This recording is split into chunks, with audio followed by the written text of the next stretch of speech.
Boston City Council's Committee on Environmental Justice, Resiliency, and Parks. I'm joined this morning by my colleagues, Councilor Fernandez-Anderson, who represents District 7, Councilor at Large Aaron Murphy, Council President Ed Flynn, and Councilor at Large Julia Mejia. This hearing is being recorded and it's being live streamed at boston.gov/city-council-tv and broadcast on Xfinity Channel 8, RCN Channel 82, Fios Channel 964. Today's hearing is on docket number 0588, in order for a hearing to discuss the Malcolm X Park renovation. We will be taking public testimony at the end of this hearing. We'll be taking public testimony in between the testimony, actually. If you're here with us in the chamber, please sign up on the sheet near the chamber entrance. If you're interested in testifying virtually, for those people who are on Zoom, please email ccc.ep@boston.gov. Again, if you are interested in testifying virtually, please email ccc.ep@boston.gov for the link. For all testimony, please state your name and neighborhood or affiliation, and try to keep your comments for 2 minutes. I will give different instructions for testimony later as we get there.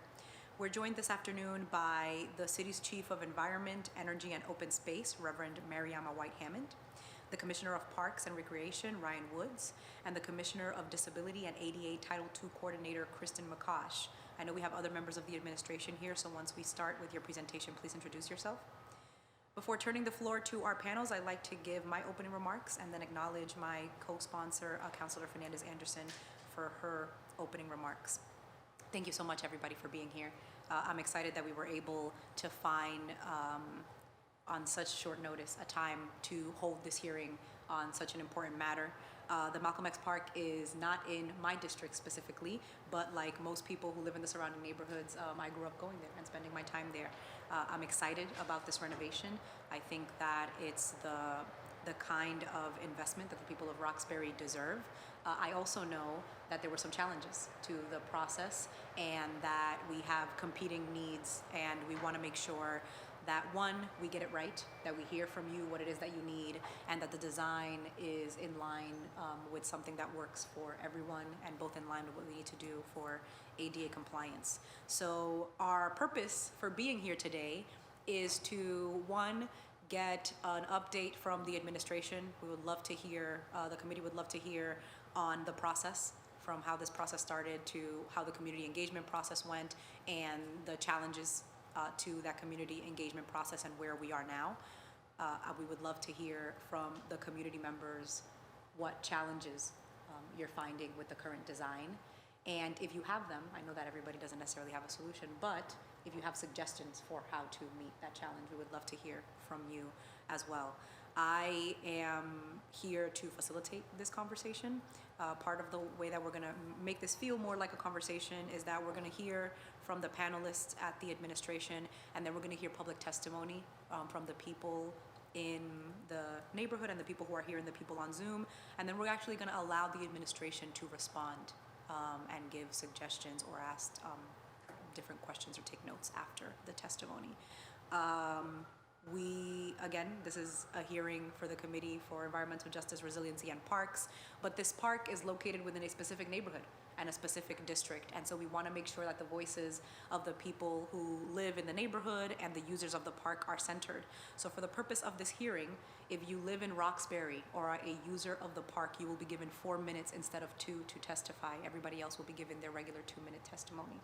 On Zoom, I will ask that you raise your hand to self-identify as a resident of Roxbury or a user of the park. And here, if you could please just mark your name on the sheet to say that you live in Roxbury or are the user of the park, so we can prioritize hearing your voice. I would like to ask maybe somebody from central staff or maybe one of our younger attendees if they would be willing to grab the sheet and bring it to our elders so they can stay in their seat and mark their names. Thank you so much, President Flynn. I appreciate it.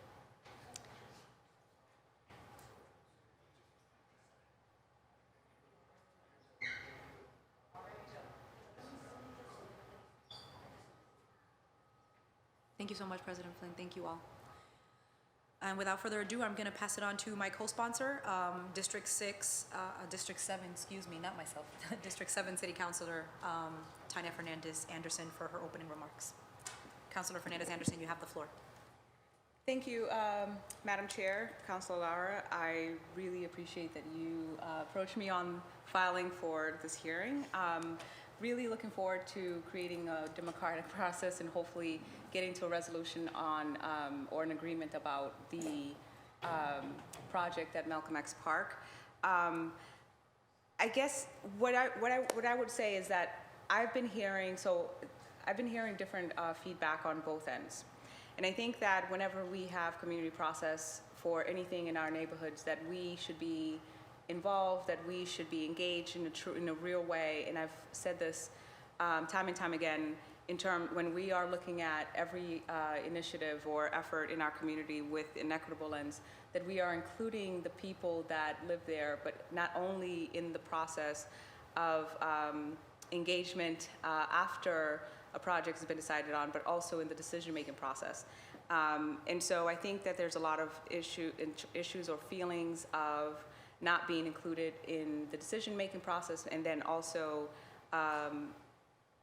the feedback that I've gotten from the administration that there was a community process, that this has been going from time and time again, and that there's already been a lot of efforts in engaging the community. And so I'm happy that we are here, and hopefully we can have conversations and be able to do that respectfully, be able to exchange with one another, and really come to a compromise of some sort so that we can actually get the project done. That doesn't mean that we have to make this a speedy process, but that's what we are here for, and hopefully everyone will feel that they got the time that they deserve in order to express their sides. And again, as long as we can do that amicably from the community and administration, I hope to be able to be your representative that is going to consolidate this relationship so that we can find a resolution. Thank you.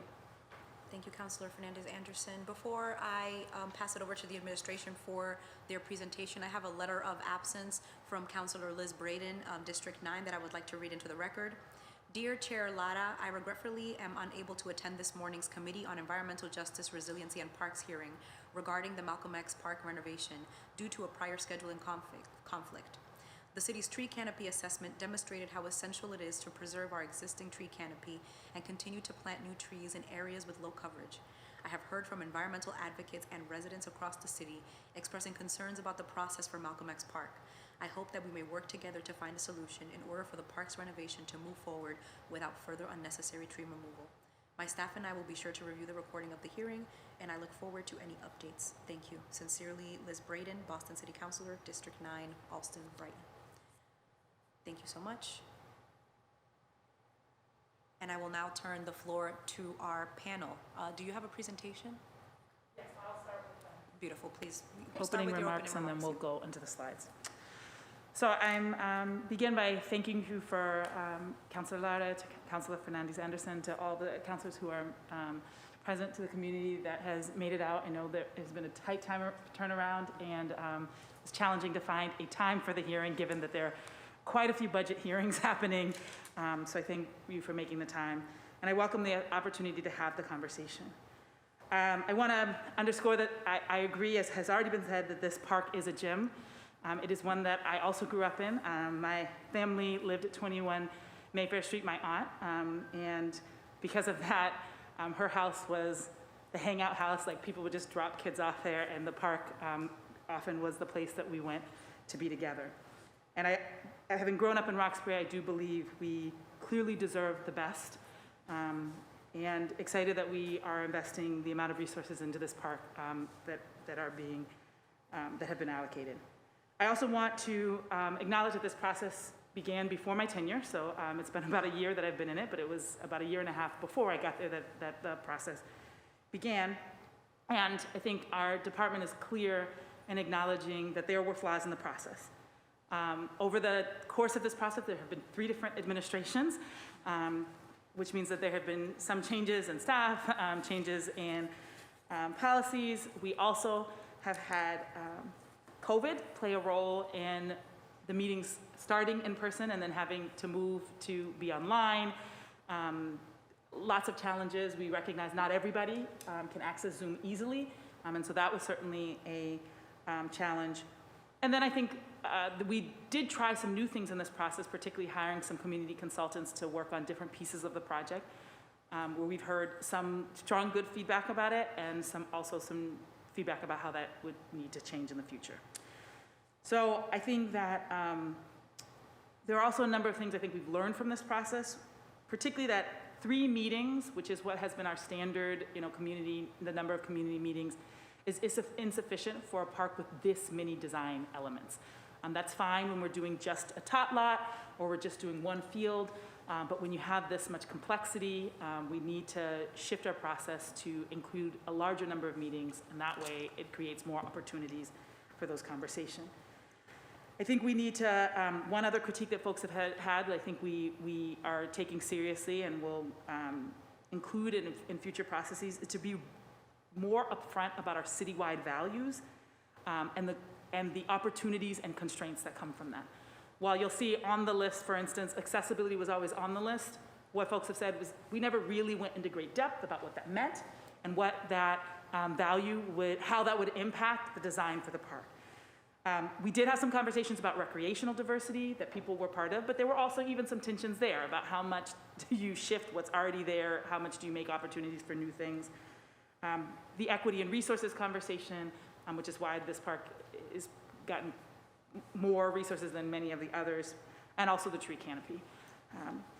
I think the other thing that we would say is that folks listed trees as a conversation they wanted to have, and we didn't have a separate meeting on trees earlier in the process. At the time that we first started the process, it was at 30% of design, so we didn't have the tree assessment yet, but we could, once we did have it, could have had another community meeting to go into that in greater depth. And both in this conversation, also in McConnell Park, there have been requests that we add a tree-specific conversation within our standard design process, and we do plan to do that.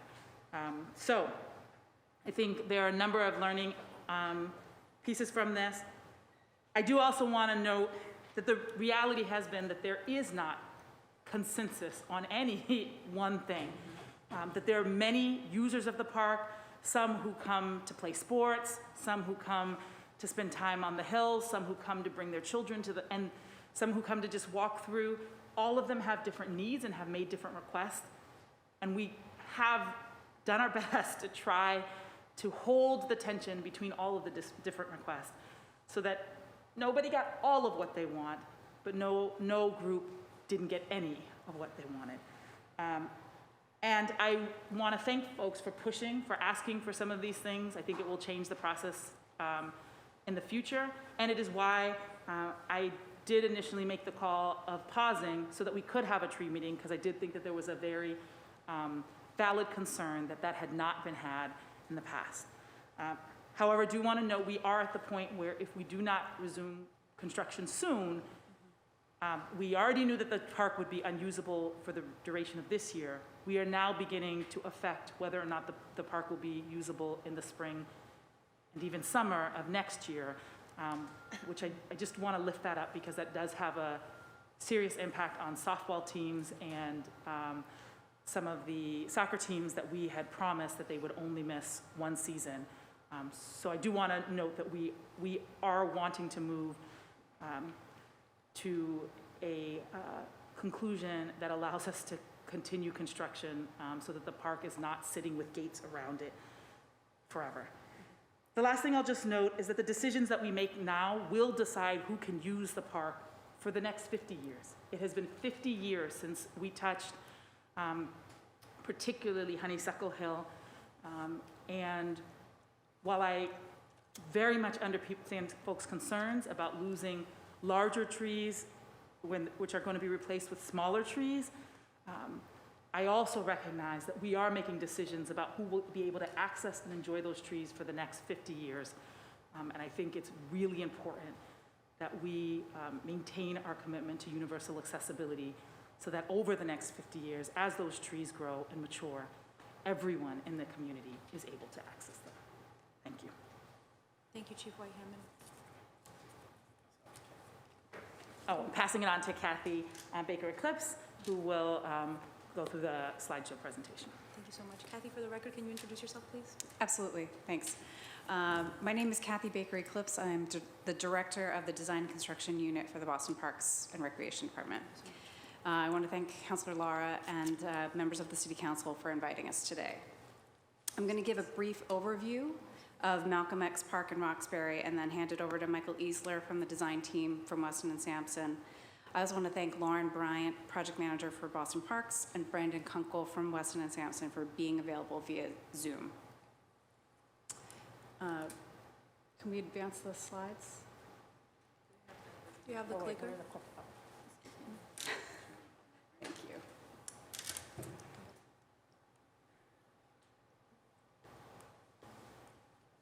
Which one is it? Okay, thank you. Malcolm X Park is a multi-use park. I'm sorry? Is that one not working?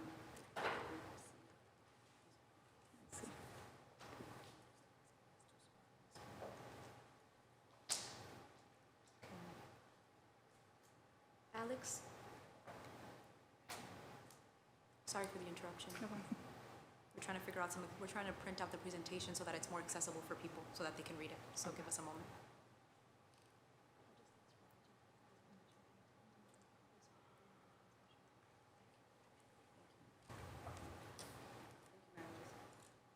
Thank you, Councilor Fernandez-Anderson. I was checking what's in. We're printing out some copies of the presentation for some of the folks there so that you have it in front of you in case you have a hard time seeing the television. So give us a minute so we can get that done for you.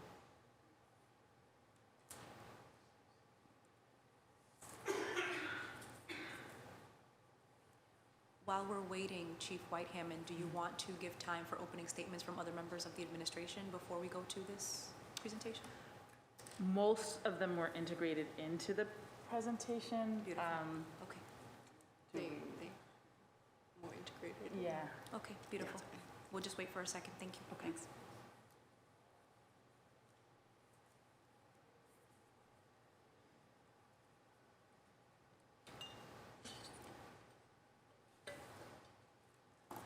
Just want to reiterate for the folks who are watching on Zoom that we are giving priority to testimony from people who live in Roxbury or are users of the park. So please raise your hand if you are a resident of Roxbury or a frequent user of the park so that we can prioritize you in the order for public testimony on Zoom. I have everyone's name here, but I want to make sure that I put it in the correct order.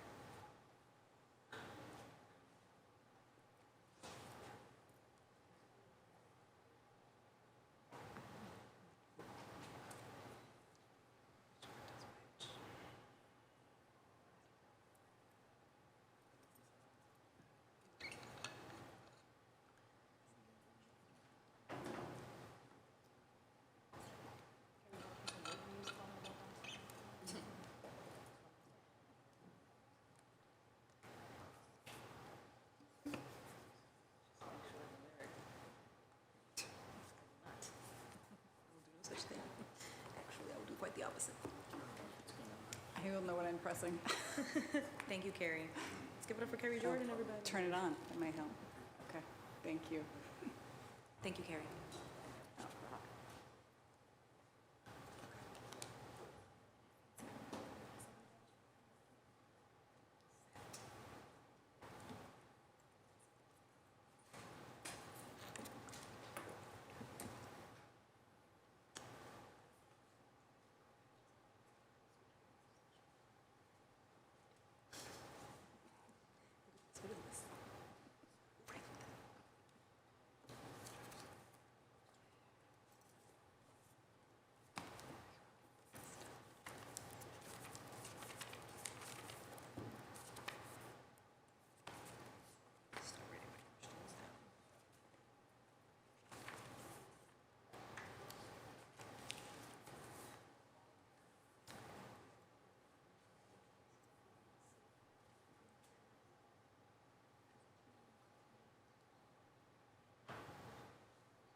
Yes.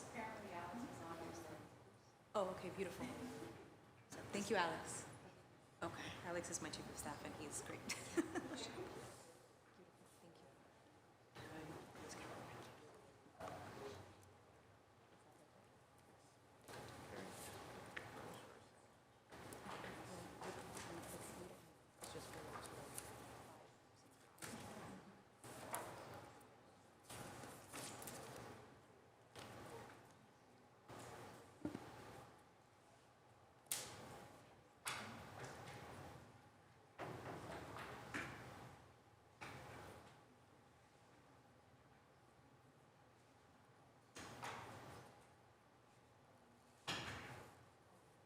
Okay, we start the timer.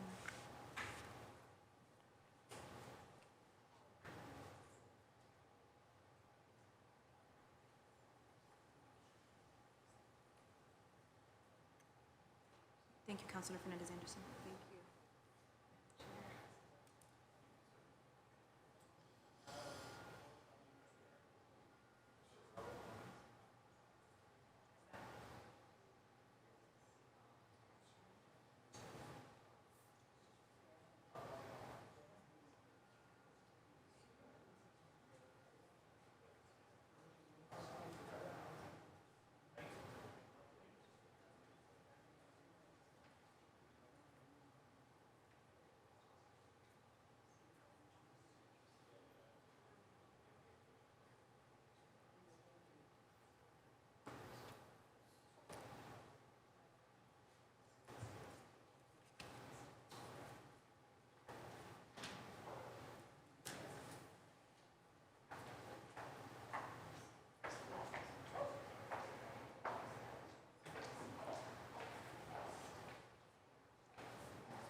helping us maneuver.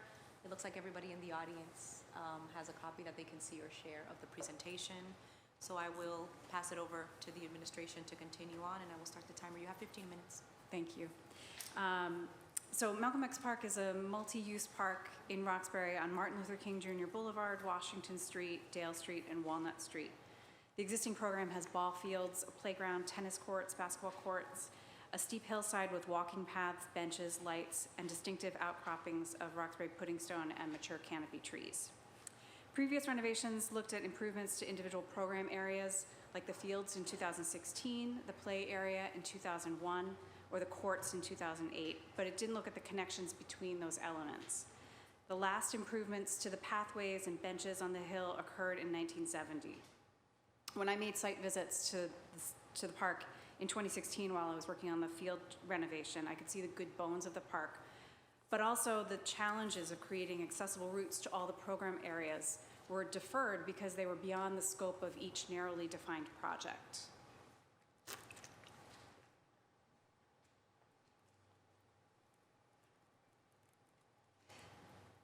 Boston Parks hosted a robust community process above our typical 3-meeting engagement process, which began at the beginning of the pandemic.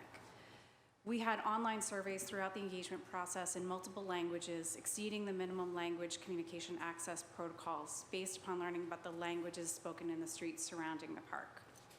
We provided paper copies of the surveys and flyers to the St. Joe's community. We offered live interpretation in the virtual meetings in 2020. Call-in numbers were on flyers and postcards to increase accessibility.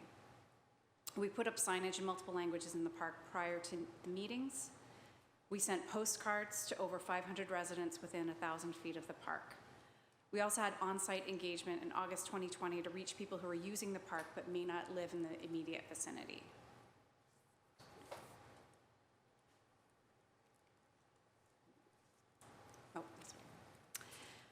We hosted topic-specific meetings to discuss history themes that are going to be explored throughout the site in signage and name recognition, to address questions about the field, and most recently, to talk about the tree removals. Some key takeaways from our listening. Some of the many goals of the project were to upgrade the aging and active recreation program elements, to improve entrances, to maintain the existing canopy, walls, and outcroppings. We also heard that youth participating in Roxbury Youth Soccer Program did not have a field in Roxbury to play on. The field was not originally in the scope of the project, but we began figuring out how to include a high-quality, flexible field in the neighborhood. We landed on an artificial turf field that has advantages that an urban park system must consider. It allows more flexibility for field uses. An artificial turf field can be configured with overlapping sports fields in a way that cannot be done in the same footprint on natural turf. At Malcolm X, the softball field and soccer field will overlap. This isn't possible on the natural turf field because the infield of a softball field isn't an appropriate playing surface for soccer. Because there's no growing season on artificial turf, the risk of damage to the field in the shoulder seasons when grass is dormant is not an issue, resulting in longer playing seasons and more programming. The risk of damage to an artificial turf field is significantly less than a natural turf field in a wider variety of weather conditions. Artificial turf can be used immediately after an intense rain, which we're experiencing more of in Boston because of the subsurface drainage system. Artificial turf does have disadvantages. The increase in temperature from the field is a concern. At Malcolm X, we're providing access to water at a bottle filler and access to shaded cafe seating at the corners of the field and through shaded dugouts. We've also included an allowance for additional heat mitigation strategies in the field. We're considering misting stations or additional drinking fountains or additional shade shelters. Artificial turf fields are not maintenance-free. They require grooming to redistribute the infill around the field. Boston Parks has a contract for grooming and inspections of fields citywide, and we expand it to include new fields as they come online. We awarded an $8.8 million construction contract in August of 2021. This project was the pilot project for equitable procurement subcontractor, and supplier goals for minority and women-owned business enterprises with the Supplier Diversity Program. I'm going to hand it over to Mike Easler from Weston and Sampson to dive into how we're going to achieve those goals. Thank you, Kathy. Mike, you have the floor. Thank you. My name is Michael Easler. I'm with Weston and Sampson. I'm a project landscape architect and project manager for the site. As Kathy mentioned, there were a lot of goals to improve this park, and some of them at times came in direct conflict with other goals. So our job was to balance and try to find the lightest touch we could on the site, preserving the historic aspect of the Honeysuckle Hill area, the original hillside, while improving accessibility, increasing access to play equipment, improving the courts, and as Kathy mentioned, adding the fields for additional users.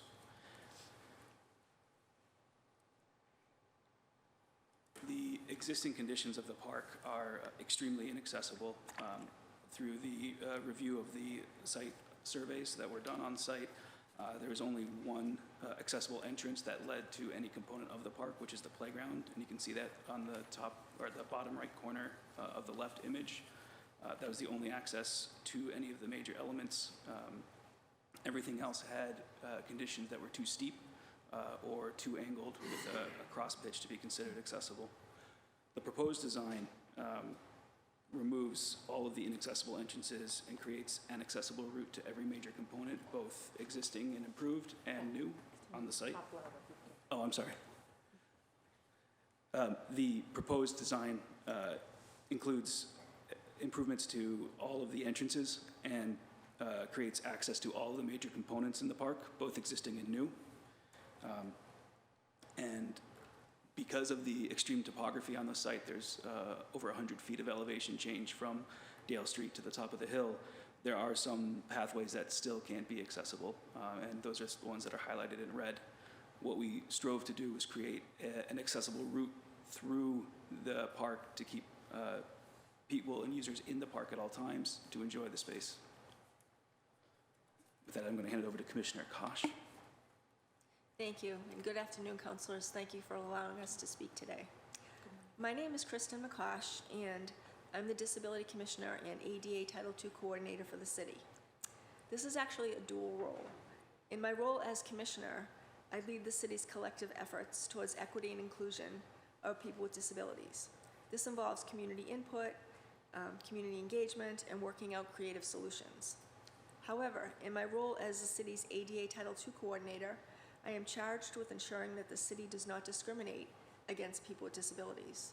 It is my job to ensure that everything the city does, programs, policies, buildings, and facilities, are compliant with state and federal laws that require access. The work we're talking about today is required. It's not optional. Just as the building code oversees electrical, plumbing, and ventilation, they also oversee specs on disability. I've been working very closely with the Parks Department on renovations for Malcolm X Park since 2019. The work they are undertaking has substantial funding and will provide significant upgrades. The accessibility compliance they are creating, as I said, it's not optional, and it doesn't matter if they do the work now or 10 years from now. Whenever they do the work, it will be required to meet the building code. The city works really hard to balance the needs of all its residents, even within the disability community. For example, people who are blind rely on the tactile warnings that are built into curb cuts, those yellow strips with the little bumps on them, but they're difficult for people in wheelchairs to navigate. However, for the greater good, this is the city's sidewalk policy, and we have to adhere to it. Similarly, with the upgrades in Malcolm X Park, it will really make the park usable for people of all abilities. This includes families with children, in strollers and carriages, people in wheelchairs and scooters, ambulatory disabilities when people use canes or on walkers, temporary injuries, which could happen to anybody at any time, like a broken leg or a knee replacement, older residents, and people with invisible disabilities who we might not even know need the access, heart conditions and breathing difficulties, especially as people age. We can go to the next slide. And I just wanted to present a few examples of work that the city has done in this vein. just to show that this is not a new policy, and Malcolm X Park is not being specifically pulled out to have these upgrades done. We work very closely with the Parks Department on renovations at Jamaica Pond Park, also an Olmsted Design Park. These were completed in 2019. They required significant repaving, regrading, and pathways to be put in. However, the integrity of the park was truly maintained in a thoughtful way by the Parks Department, and now it welcomes visitors of all abilities. In fact, if you visit the park today, you wouldn't even notice any of these upgrades. One other example I wanted to mention is the work that's going on at City Hall Plaza. This is another complex site. It has a change of grade of 30 feet from Congress Street to Cambridge Street. However, the city was able to solve these problems and create a significant improvement by removing steps, doing gradual slopes, and really opening up the entire plaza to all city residents and visitors. Mayor Wu has made it clear that universal access in the built environment is one of her top priorities. And to expand on this a little bit more, I'd like to introduce my colleague, Patricia Mendez, who is our Director of Architectural Access. Director Mendez, for the record, can you introduce yourself, please? Yes, thank you, Councilor. Yes, hello everyone. My name is Patricia Mendez, and I'm the Director of Architectural Access for the Disabilities Commission. I also serve on the Massachusetts Architectural Access Board as a member. My role is to speak to developers and anybody who's building in the city, buildings or sidewalks or facilities, parks, and talk about the accessibility building code and make sure that the accessibility priorities are balanced with the many other priorities. So that's what we do. Thank you. Thank you so much, Director Mendez. Is that the conclusion of your presentation? Thank you so much. So just to take everyone through the process and the design with the trees, the image you see here is the existing site conditions. This is sorry guys. This is a photo taken in September of 2020 with a visual estimate of the tree canopy coverage on site. And you can see a large density of canopy in the core park area.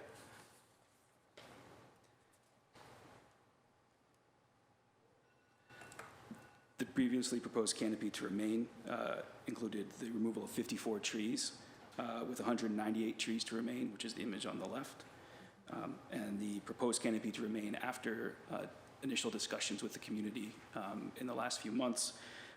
We've amended it through design revisions, including de-emphasizing the removals for tree health and finding additional ways to add infrastructure like retaining walls and curbing to save additional trees. We now have 29 trees being removed with 219 trees to remain. The areas in question for specific trees that could be saved are indicated here. I don't think I have enough time to go through each individual one, but we can talk about it at the end of the presentation during discussion. And additionally, with those 29 trees being removed, we are proposing 97 new trees of various species on site, as you can see here. They are meant to be distributed in areas lacking tree coverage now and replacing tree coverage that was lost due to the required development.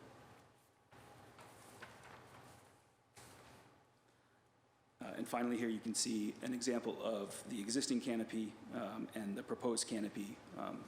So with the proposed project canopy, including the new trees. With that, that's actually the end of our presentation. Thank you. Thank you so much. I really appreciate it. Beautiful. So what we are going to do now is that we're going to enter our first round of question from the counselors. I am going to start, I'd like to acknowledge Councilor Fernandez-Anderson to begin with her first round of questions, and then we will go to... Oh, okay, beautiful. Councilor Fernandez-Anderson wants to arrive last. So I will go first. I will pass it over to my colleagues in order of arrival, and then we will move on to public testimony. Thank you so much for that presentation.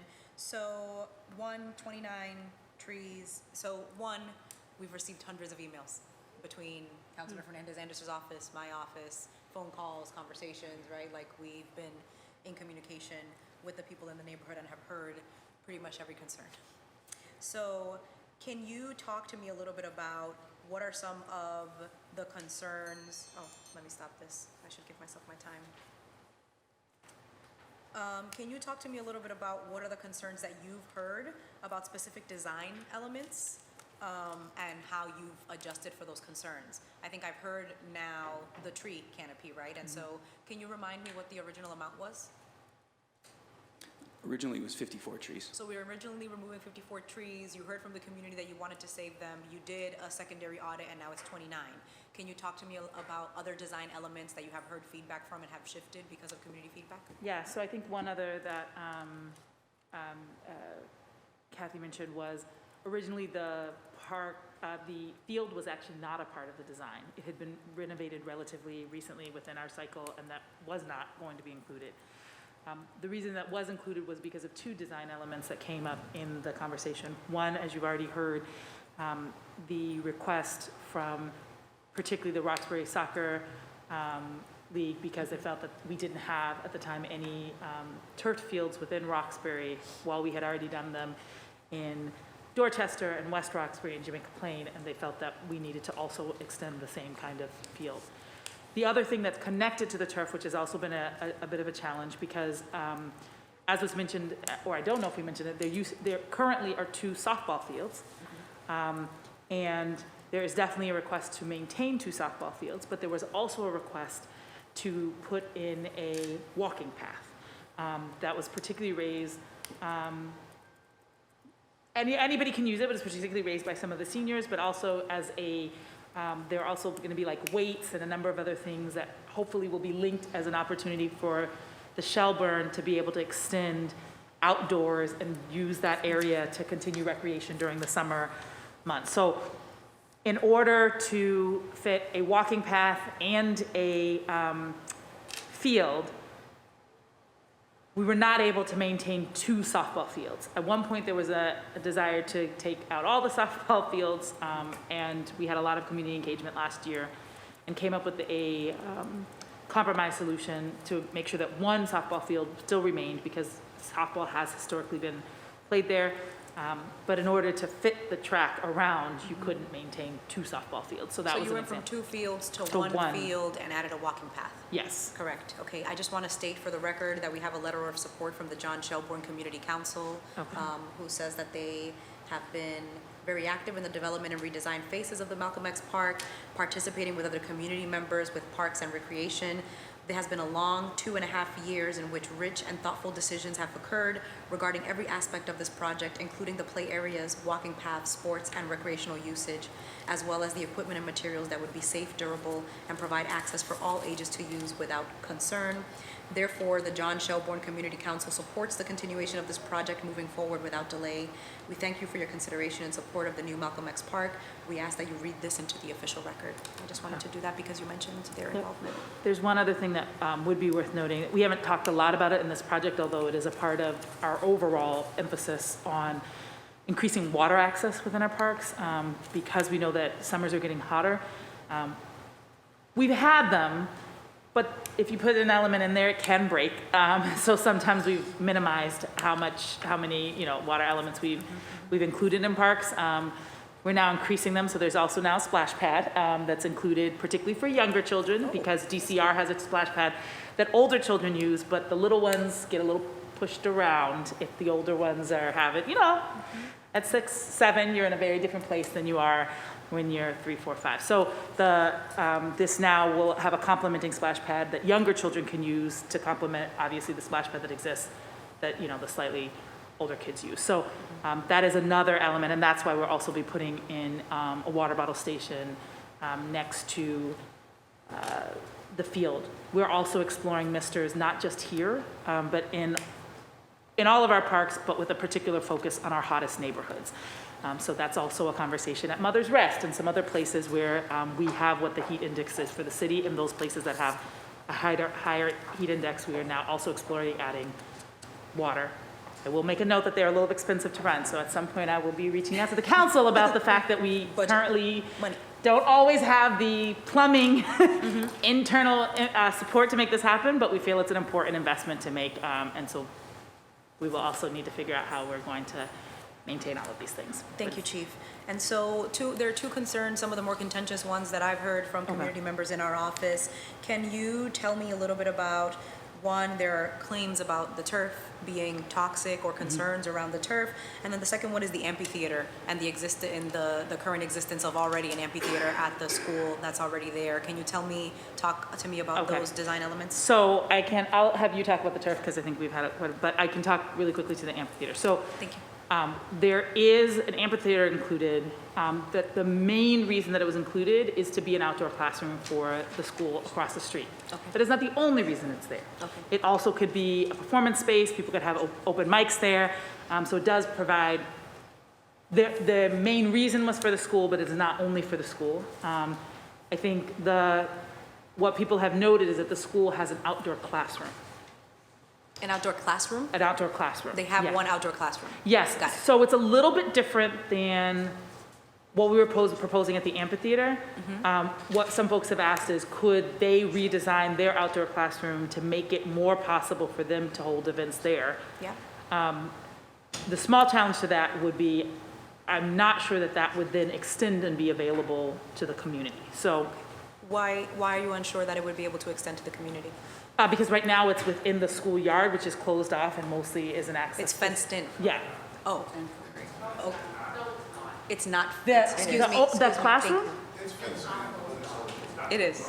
I want to ask the people who Oh, are it's here not present that closed. you will have your time to give your testimony, and during that time, you can respond to anything that has been given to the administration. So, I mean, Thank you. the school could change, but my understanding is there's not yet a process for you to book that space the way there would be. We would have a permitting process. I don't understand And that so they in have a order permitting to make it available to use for the community, one, we need to make sure that it's not fenced in, and two, ensure that there is a process Well, for the there's a community. gate, they could open the gate. I think the Beautiful. question is, what would be their responsibility in terms of providing staffing if they then made it available in like evenings and weekends? Because we're functioning under the assumption that because this specific amphitheater would belong to the school, that it wouldn't be ran in the same way that if it was run by the city. So that, what we were putting in was available to the school during the day, but it would have been available also to other folks.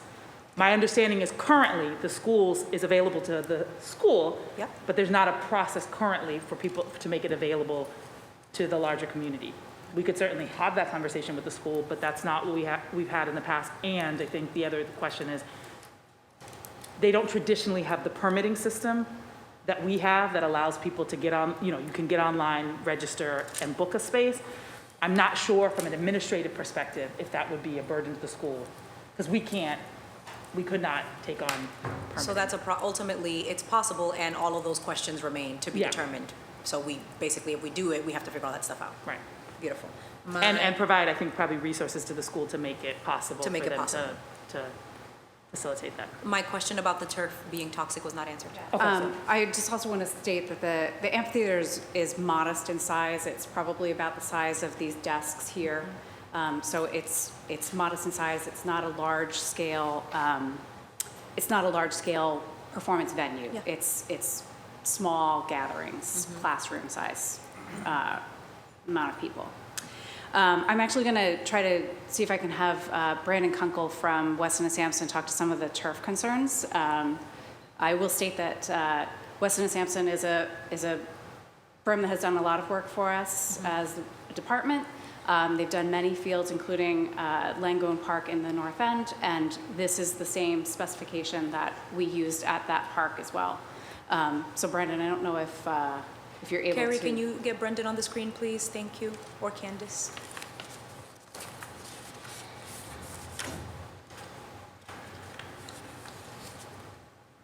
Thank you, Ron.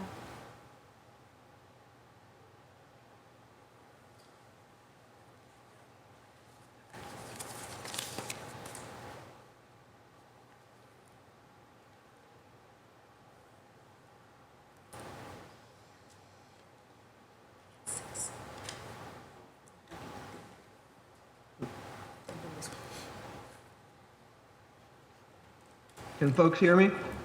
Yes, Brandon, you have the floor, Okay. please. Great, thank you so much, and thank you for allowing us to speak today on behalf of the city. So, regarding the potential for health hazards and toxicity related to turf, it is an emerging science. This is all within the last, we'll say, 5 years, really, that this has become more and more of an issue. We require a very stringent specification where the manufacturers that are submitted have to provide testing. We review it with our environmental scientists. They have to provide letters of affidavits, basically indicating that the turf is as clean and as toxic-free as available, and it meets EPA and DEP requirements. There are, within the manufacturing process, there are certain chemicals that fall within the PFAS family of chemicals. There are, just so folks are aware, there are over 9,000 known versions of PFAS chemicals out in the universe. It is a ubiquitous chemical that is everywhere. And so it is inherently within turf products, and therefore the chemicals that are known to cause health issues within the PFAS realm are not used within the turf chemicals or the turf production. So all I can say is at the moment, and because the science is emerging and we're learning more and more every day, the information we have right now says that the turf is safe and able to be used by anyone of any age without any risk. So Brendan, if I'm hearing you correctly, there are issues with turf, toxic in terms of the toxicity, but we have our internal review process, which means that the chemicals inside of the turf that cause health issues are not present in the turf that the city of Boston is using at Malcolm X Park. That's correct. Thank you, Brandon. I would like to acknowledge that we have been joined by Councilor Michael Flaherty, at-large councilor. I am going to move to my colleagues for their line of questioning. I'm going to start with Councilor at-large Erin Murphy. Councilor Murphy, you have the floor. Thank you, and thank you for being here in that presentation. So I do want to state Councilor that... Murphy, give me 1 second until you're...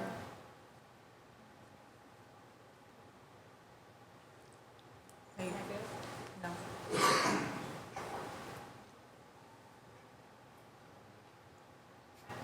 Teacher voice. So here we go. There Thank it you, goes. Councilor Thank Murphy. you. No worries. Thank you. So as an at-large city councilor representing all 9 districts and as a special education inclusion teacher, I deeply understand the need for balancing and the needs of many people. I've lived that for a long time. I also value the environment and trees. I value inclusion and accessibility. And I also believe and advocate that every neighborhood in the city deserves the best, including the turf fields that I know as a mom who spent many times on the baseball field or the soccer field and games were rescheduled or canceled because of rain. The turf fields are wonderful, and love driving by the parks that we've already installed these turf fields in. And I do want to state that I understand and also agree that we don't want things done to us, but I came here today to learn more about how this project started, what community process already happened before we started the construction, and what changes have the city already made when they started to hear more feedback from the community. So I appreciate the information you shared with us. And I was hoping that this meeting and conversation could help us know how we can move forward. And I have to say, I was going to say that how do we move forward and come to a conclusion that we may not all completely agree on, but that we can live with. But then when I listened to you, Commissioner McCosh, I was a little embarrassed because then I was quickly reminded that ADA accessibility is not an option. we are legally bound to make sure that this park in our city is accessible to all residents. And you reminded us that if we aren't doing what we need to, that many people can't live with it because they won't be able to access it. And so thank you for reminding me of that. And also what you had said, Chief Hammond, that we want to see this park full of people, so I hope that we can work together to get this open, because I want to drive by and see the families and the kids and those in wheelchairs or on bikes and pushing strollers in this park enjoying it. So I'm here for the conversation and also here to roll up my sleeves and work together, but reminded that yes, the trees matter and the environment matters, but people matter, and accessibility for all of the people in the city of Boston matter a lot to me, so thank you for this. Thank you, all, Chair. Councilor Murphy. President Flynn has left us, so Councilor Mejia, you have the floor. I would like to ask once again respectfully that the people in the audience please keep their voices down. Okay, sister. Councilor Mejia, you have the floor. Regulating, love it. Thank you to the chair and to the sponsor for calling this hearing. In my time here on the council, we have seen how the voices of our people in our community have fought for the preservation of trees in communities that frequently suffer the impacts of heat island. Our office worked with then Councilor Janey and Wu to help ensure that the street trees along Mass and Cass were preserved. And at Malcolm X Park, in the heart of Roxbury, we need to work to ensure that we are creating spaces that are physically accessible and uplift the environment. And I believe that we can do both. And working alongside the chair and the sponsors, and most importantly, the people, to come to a resolution that satisfies as many people as possible. And, you know, I always like to go off script real quick. But I think that as I've been engaged in this process, it's always been, people have called me in to participate in community conversations. And I think that as we continue to move forward as a city, what I have seen, and this is before the chief's time, is that the city has a problem with community engagement in ways that are really affirming. No clapping, no, none of that up in here. And it's really important for us to recognize that how can we use this moment as a teachable one, right?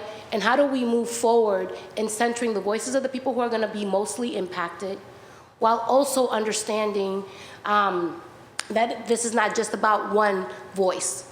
It's about multiple groups and stakeholders that need to be engaged in the process. So this us versus them and picking one or the other, I think that we can find an and, right? And getting to that and doing so in a way that is affirming is an opportunity for us, right? So I think that that's what I'm here for and what I'm excited to see. And I don't know if we were supposed to ask questions or just opening remarks, but I can ask questions? Yes. Okay, so I do have some questions. Councilor Mejia, you have a minute and a half. Oh, dag, okay.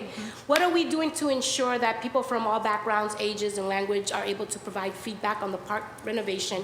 And then can you walk us through the process of decision-making protocols in terms of how it's decided, which trees need to be cut down? Do we start off with the belief that there will be need to trees to be cut down in order to create accessible parks?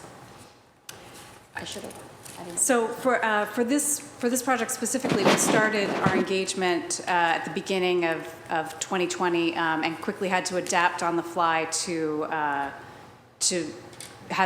hosting virtual meetings.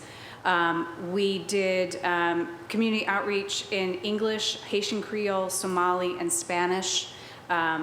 We had interpreters for each of those languages at all of those community meetings. We've continued to have those interpretation Do you have services attendance sheets available. for those, like how many people showed up? And because I mean, like one thing that I noticed is that as a city, we say we host community meetings, but usually maybe 2 or 3 people show up. So do we have an estimate of how many people were engaged? I don't have numbers for exactly how many people used those services, but Or just in general, community folks? we had 731 responses to the survey that we had in both paper and digital format. There were yard signs in the park in all of those languages, and we continue to offer language and communication services as requested.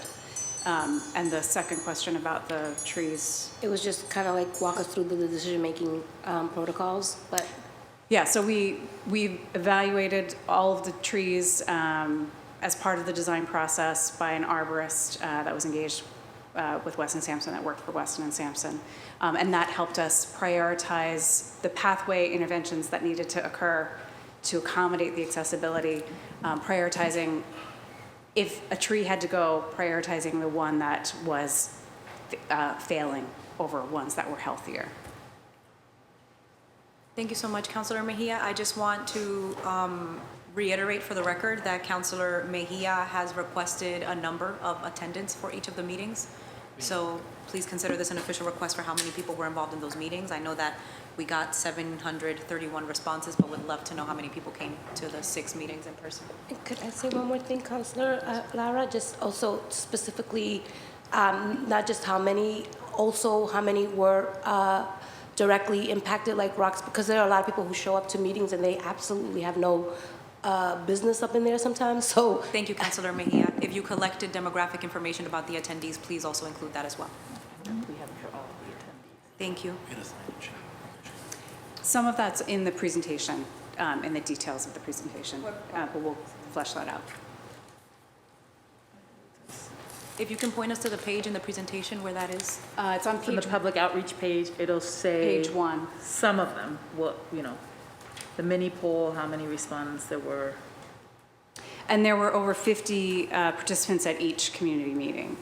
Okay, so at this point, we've had 6 from what you have here. So you have over 50 participants at 6 community meetings. No, at each community meeting. Yeah, at each, that's what I mean. So for each of the 6, there were over 50 people at each of the 6 meetings, correct? That's my understanding. And then you received 731 responses to the survey. Yes. Okay, thank you. Councilor Flaherty, you now have the floor. Madam Chair, for hosting and co-sponsoring, along with Councilor Fernandez Anderson, and for giving residents an opportunity to come in and to provide testimony on a very important issue. It's unfortunate that residents felt that they were not afforded the opportunity through the public process to weigh in and to understand the full scope of the project. I'm happy the city is updating residents today, but I'm unhappy, obviously, it's got to this point for that to happen. All of our residents deserve access to high-quality and well-maintained parks. We boast of some of the best parks and fields, arguably, in the country. This one in particular is probably one of our worst. I know it's one of the dustiest parks and fields in the city. I know several years ago we had a senior event that got canceled or had to end abruptly because it was overrun with bees. And so long overdue. And I want to make sure that we're balancing all those interests there. Obviously, clearly, our sports leagues, our seniors, and persons with disability. I'm going to obviously put a premium on Commissioner McCosh in terms of making sure that this is complying with ADA laws, which she does a phenomenal job on behalf of our city, but also for the long-term stakeholders, the people that have been doing the work, folks like Alfreda Harris, folks like the St. Joseph's community, as well as the Titus Foundation.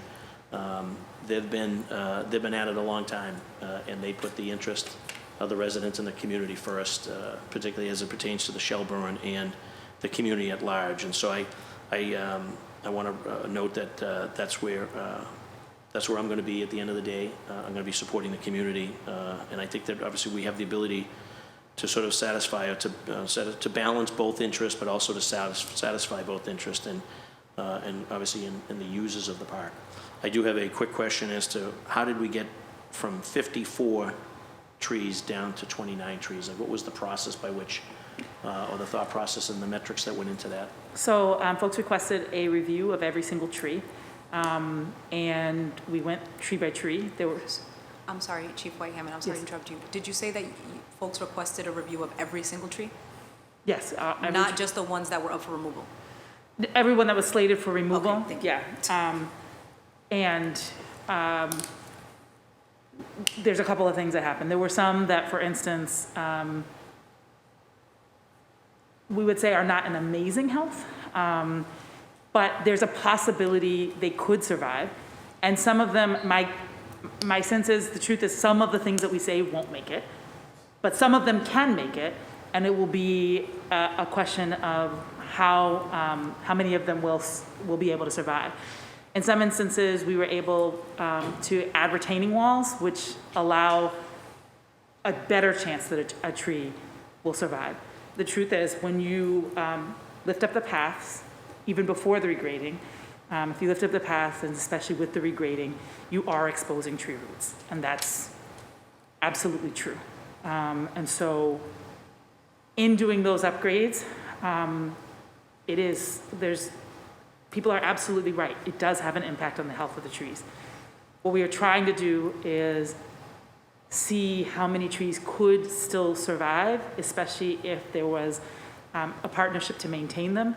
I had a good conversation with Jose Lopez a few months ago at this point, and a committee has come together to form the Friends and Stewards of Malcolm X Park, and what they have agreed to is that, similar to how in the Boston Common, there's a crew of people that spend the time to just sort of pay attention to the trees in that park.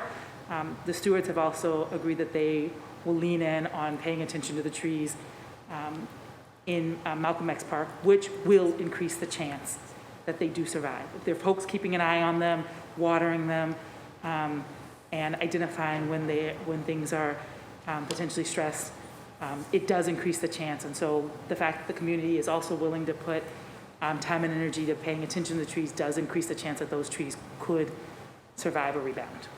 And then as far as the pathways, making sure they're accessible and safe and walkable for seniors and persons with disabilities, is that a priority? Yes, and I mean, that is the main, I mean, it's been more than 50 years since those paths have been done, so that was also part of,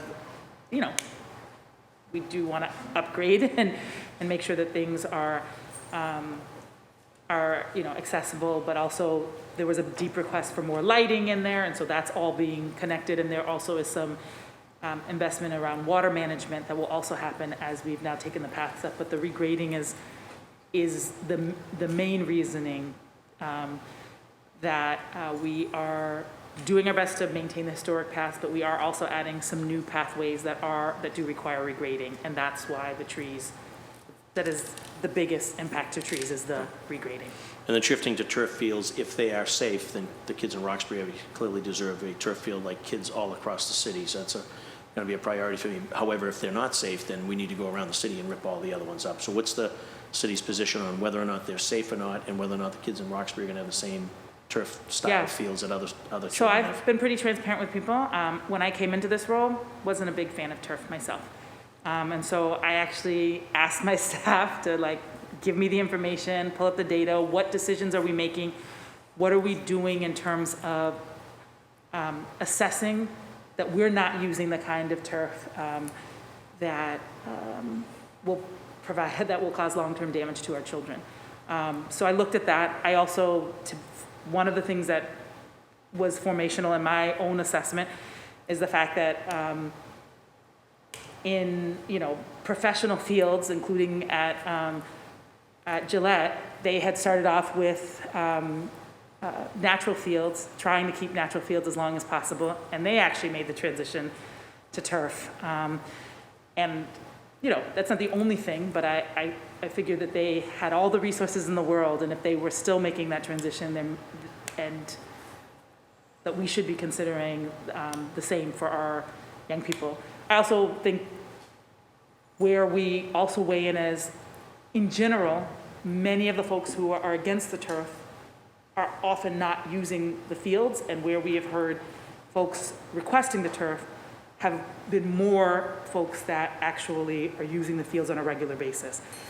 So I just want to be really clear, I'm not a cheerleader for turf, but I have looked at the data, particularly around health and safety, and I do think that in this instance, prioritizing the folks who use it and listening to those voices, to me, made sense in terms of how do we deal with a decision where people have different opinions and there's multiple different perspectives. I sort of landed in the position of the folks who are going to use it the most. And from an ADL standpoint, Commissioner McCosh, is that the turf fields, are they preferable for folks in the community? A solid surface is required also by the AAB, and yeah, turf would be preferable to grass. So, and the one other thing I think connected to this is that water management is a huge issue in light of climate change.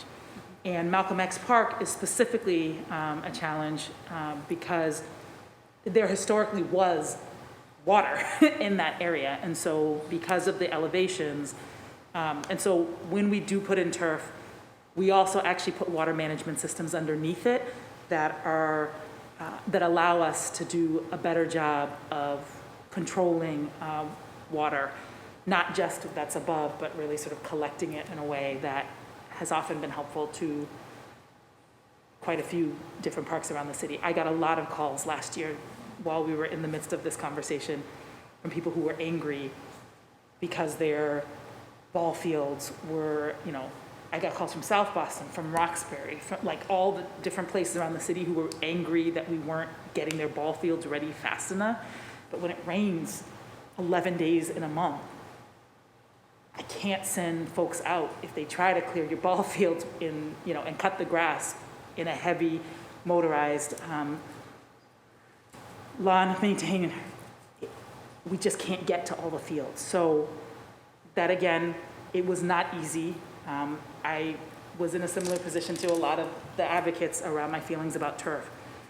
But I spent a couple months really weighing that to land at this decision, which I'm not saying is perfect, but I think it does the best job of balancing the different perspectives that we've heard. Thank you, Chief. Yeah. Thank you, Thank you, Madam Councilor Chair. Flaherty. Councilor Fernandez-Anderson, you now have the floor. Thank you, Madam Chair, and thank you, Chief White-Hammond, for the, thus far all of your engagement with the community. Can you explain how, in particularly like in terms of design, how the Disability Act has actually played a part into this project? So actually it plays a part in every project at the Parks Department. And the truth is that some of this really started with, we've always had some commitment, but the Jamaica Pond project that was mentioned was sort of a pivotal moment that really pushed us because there was a lawsuit that would have gone probably against us if we couldn't have demonstrated that we looked at every part of that park and we made sure that we explored every option to make every component of the park accessible. And so I think this is something that we should do just from a value standpoint, and there is also a legal component there. I do think it's worth mentioning. The reason I grew up in the park is because, as I mentioned, my Aunt Jean, who died in 2016, and my Aunt Doris, who lived on Elmore Street and Mayfair Street, which are both, Mayfair is perpendicular to the park and Elmore is one street over and parallel to the park, both of whom lost their mobility because of spinal cerebellar degeneration, which has affected 6 out of 8 of the children in my mother's family. But when they were losing their mobility, they stopped using Malcolm X Park because they couldn't get into it. And instead, my uncle would drive my aunt to English High School to walk around the track there because she could actually access it as she went from a cane to a walker to a wheelchair and finally to a motorized wheelchair and lived the remainder of her time at the Boston home. So, and as people know, I also broke my ankle in the midst of this, so I myself couldn't actually traverse the park. So I think we are looking at accessibility in every park redesign, including the Boston Common, where we'll be putting in a ramp. We'll take out one set of the steps next to the 54th monument and turn that into a ramp. There's also a similar hill that we will have to do some regrading in Boston Common to make that hill accessible.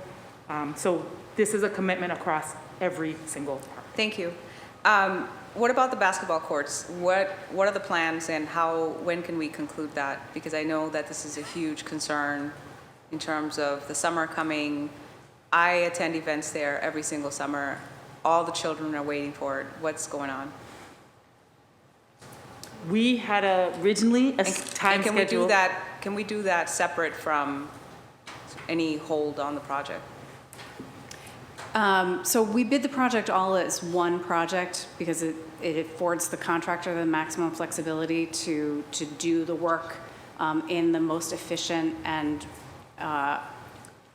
cost-effective way, time efficiency and cost-effective Sure. way. Can they prioritize the basketball? We can ask him to look at that. I don't know what impacts that's going to have to the rest of the workflow if he is able to prioritize that over other work. He does access the entire park from Dale Street, so that he's going to have to get there and move across the site in order to get there.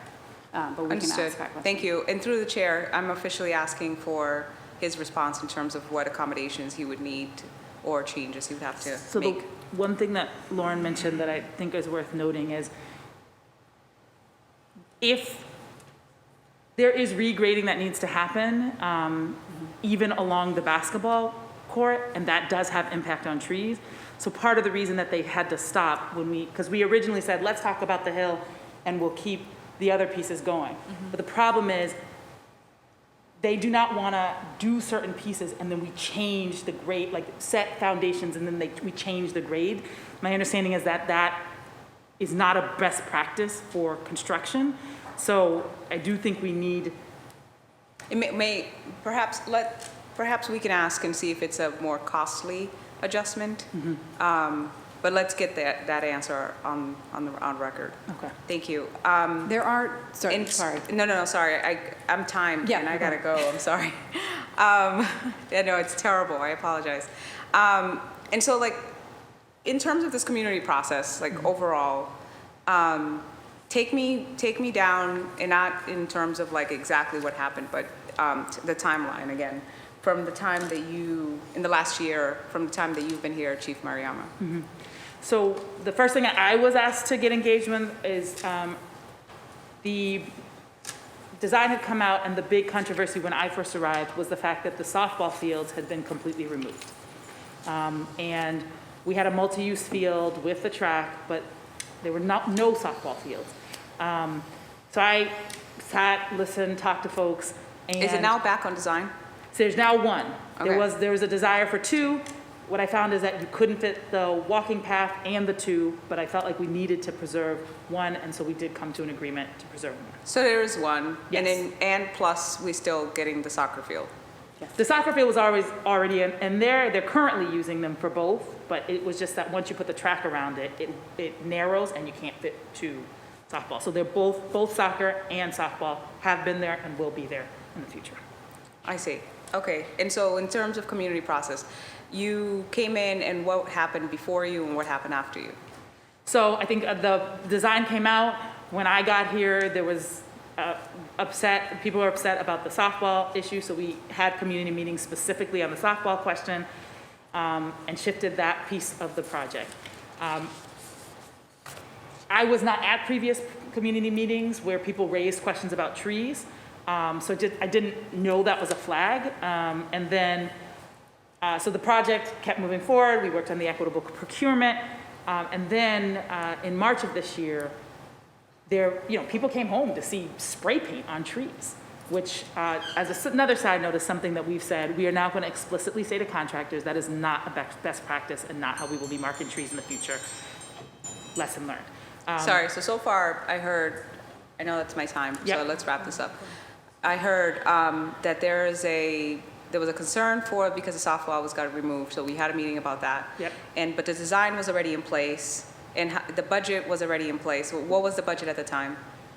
I believe it's the same budget we are now. It was at the now. same, but it increased before your time. Yes. Okay, so then, softball addressed that, and then tree markings addressed that. So the tree markings came up. I got a call immediately, and then people asked for the pause, and I agreed to the pause because what I was told is we raised this and there was never a specific meeting about trees. So The arborists came in, they did the red markings, it looked horrible in the community, people hated it, everyone was upset. Yeah. They contacted the office, they contacted my office, the mayor's office, Yeah. and then we had a meeting. Or you held a meeting, I showed up, I was there. And then from there, what other meetings did you have? So then we were, out of that meeting, there was a request that a group of 6 members of the community, 6 members of the administration get together, figure this out, and bring a proposal back. We had a first meeting that was supposed to happen. A lot of folks, we had agreed that we'd come back to the community quickly, but it was very hard to find a meeting that everyone could go to, so we got on, but only half of the group was able to make it, so we postponed. We had another meeting, and we agreed that we would meet out in the park, the 6 people from the community and the 6 people from the administration. When I arrived at the park, there were about 30 people there, which is fine. We had another conversation. From 6 to 6 agreed, 30 people showed up? Yes. Okay. Then people sort of asked me, why wasn't I invited? I said I was following the process that we said we were going to keep, which is that we would meet with the 6 people, we'd go into detail, we'd look at each tree, but it was hard to do that because you had brand new people coming in. So we were trying to both, bring people up to speed. Right. There were tensions and conversations there. We got through some things, but not everything. And we were trying to figure out where could we negotiate, where could you keep an accessible path? We were trying to figure out all of those pieces. And then What was the next meeting after that? I believe, what's the next community meeting? Well, yeah, because I know you did a walkthrough. Yep. 2, and then was that the virtual one that I attended? Yes. And was that the last one? Yes. Okay, so And we're up to between speed. that, we took some of the ideas that people had put forward, went back to the design team, because the meeting that we had as the walkthrough, it was set up at a time that the design team had told us in advance they couldn't make it to. So we Okay. took that back to them. No worries, that's good, Yeah. thank you. We'll get the count, we'll compare these questions with Mm-hmm. the community, because that's why we're here. But I also want to, sorry, last question, Chairwoman. Thank you. I think, so for the record, how many trees now can we save? 29. We're 29 are being removed. 29, 29 are being removed. Sorry, so 29 to be removed. 25 can be saved. 25, but 29 to be rerooted yes. or replaced? So we were always going to replace them. The goal was to replace, when we were doing 54, we were planning to plant 97, which would have increased the canopy. Because some of the ones that we were going to plant are in spots that we're now not taking the tree out, we won't be able to probably do all 97, but the goal is to get up to a tree canopy of 308, and that's what we still plan to do. So are you rerooting them, like replanting the same tree, or are you replacing them? In some instances, we are planting other trees that we know are more climate resilient than some of the trees that Sorry, we are taking. of the 29 Yes, that's being taken out, right. how many of those will be replanted? Of that particular tree. Of that 29 that's being taken out? No, they won't, you can't pull them up and then plant Those them. 29 will be replaced? Yes.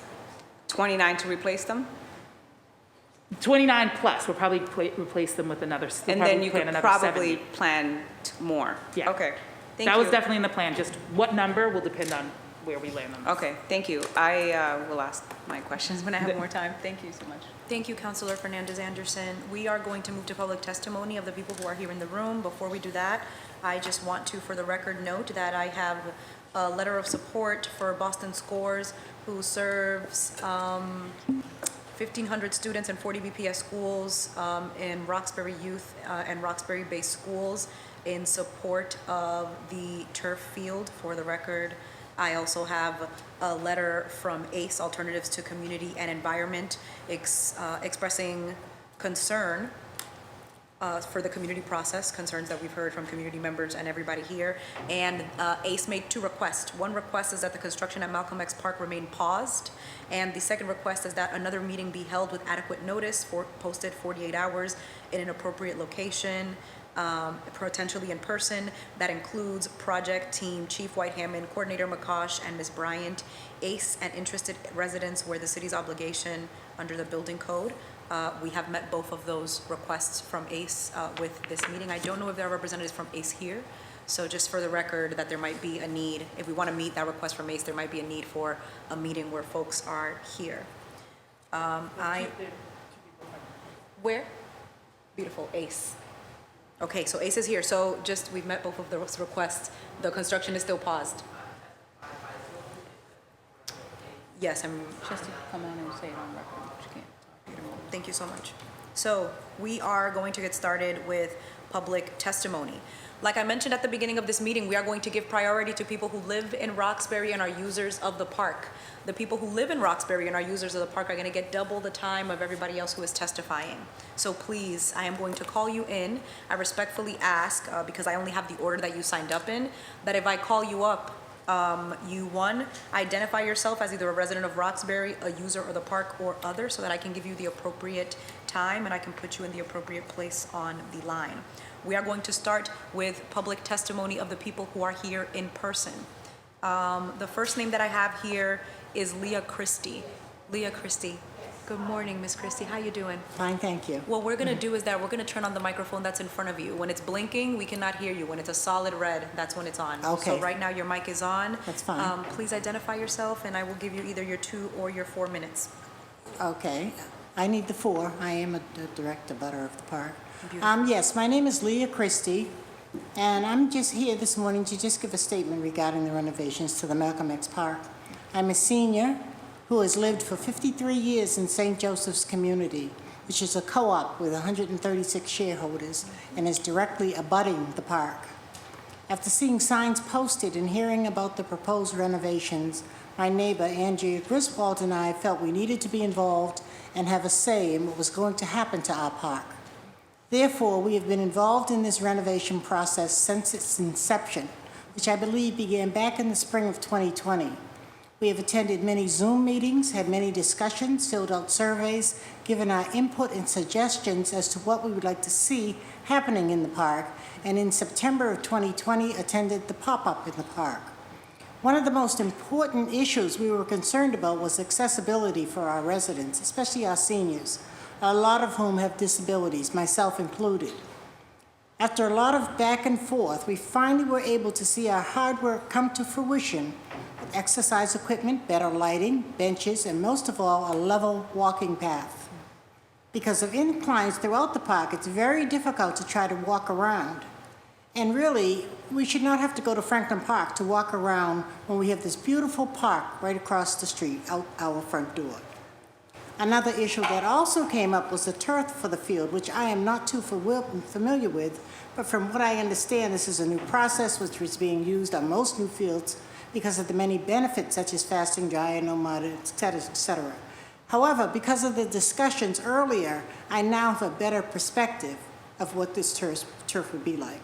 So I'm just here to say, in closing, I just want to say I've not been on the last few Zoom meetings because of the disrespectful and argumentative tone of these meetings have taken, which I think is so unnecessary.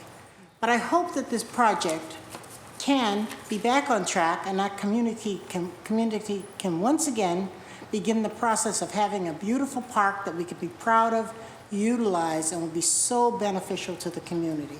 So thank you for allowing me to just speak and say what I've been involved in these past 2 years practically.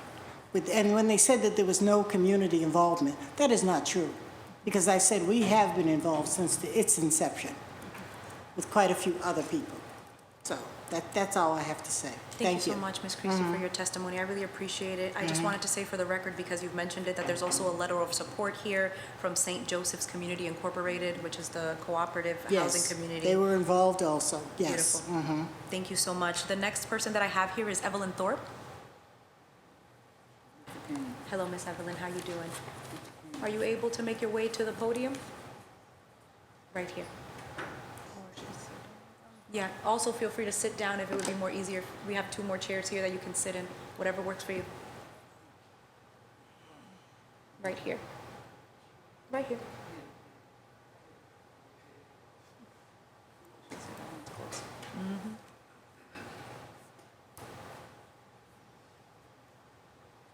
Thank you, Ms. Evelyn. You now have the floor, and you have 4 minutes. Hi, my name is Evelyn Thorpe. I'm a senior citizen, and I live in Council Tower at 2875 Washington Street. I have been involved with the renovation or whatever on the meetings regarding Washington Park. I look out my window and I see that park every single day. I grew up in that park as a kid. I went to the school, a little school there. And as far as I'm concerned, I agree with everything that is being done in the renovations of the park. As a senior and as a person from a large building, there's a lot of folks that would like to see some changes in the park, the renovations, and for it to be more accessible for seniors, and also the walking track is important also to them. And they would be using the park a little more if they had access to these things. Thank you so much, Ms. Evelyn. Thank you. For your testimony, I appreciate it. The next person that I have on my list is Diane Callaway. I'm assuming that, Diane, you're from the John Shelburne Community Center and that you're a user of the park. Is that correct? Beautiful.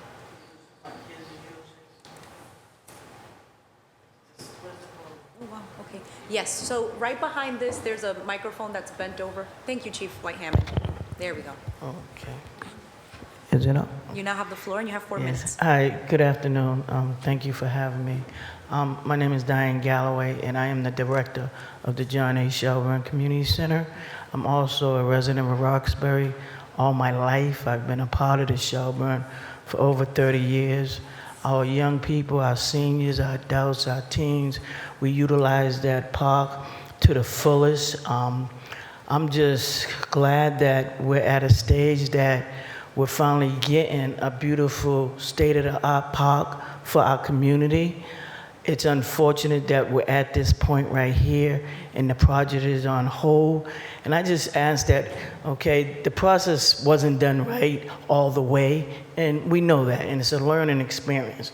Can we move forward so we can get this project, back on track so that the community, the young people, we can utilize it? Because right now, it's a sore eye, and if we put it on pause again, we're gonna be looking at a situation we did years ago with the cast until they finally renovated it.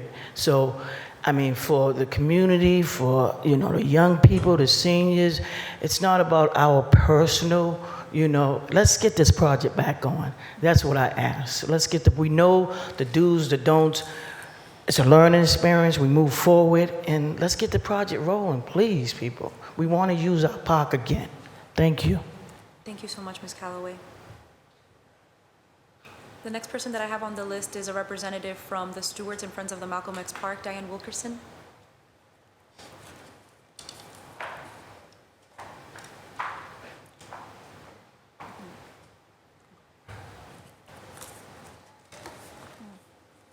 Is this good? Yes, this is perfect. Good morning, thank you. 4 Thank minutes, you to. I'm assuming that.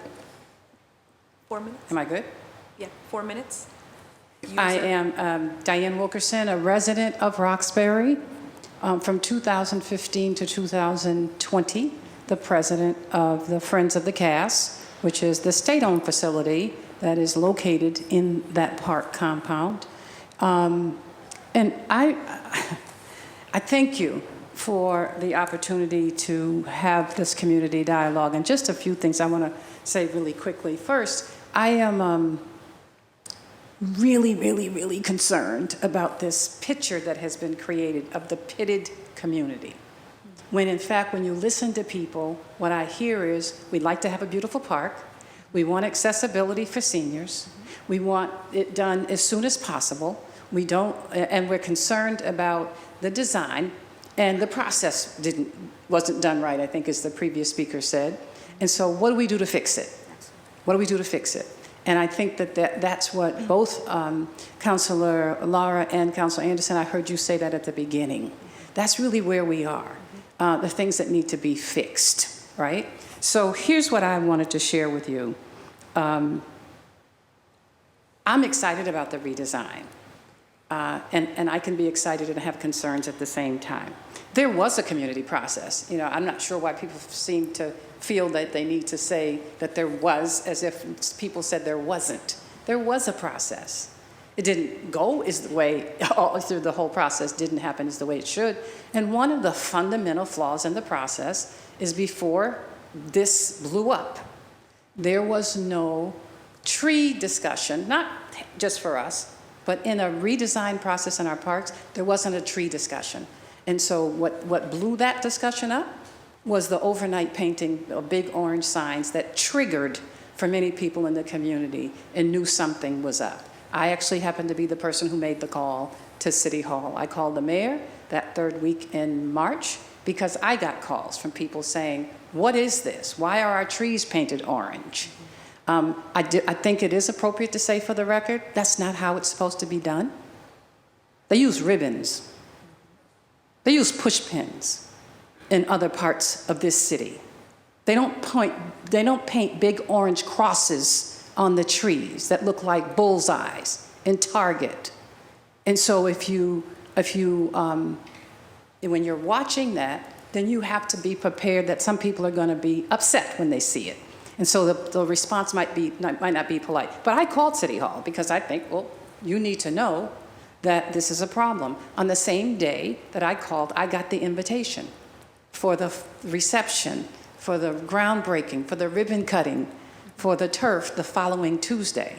And what I know is that when you have a groundbreaking and the mayor is coming or the governor's coming, they clean up. They start cleaning the streets.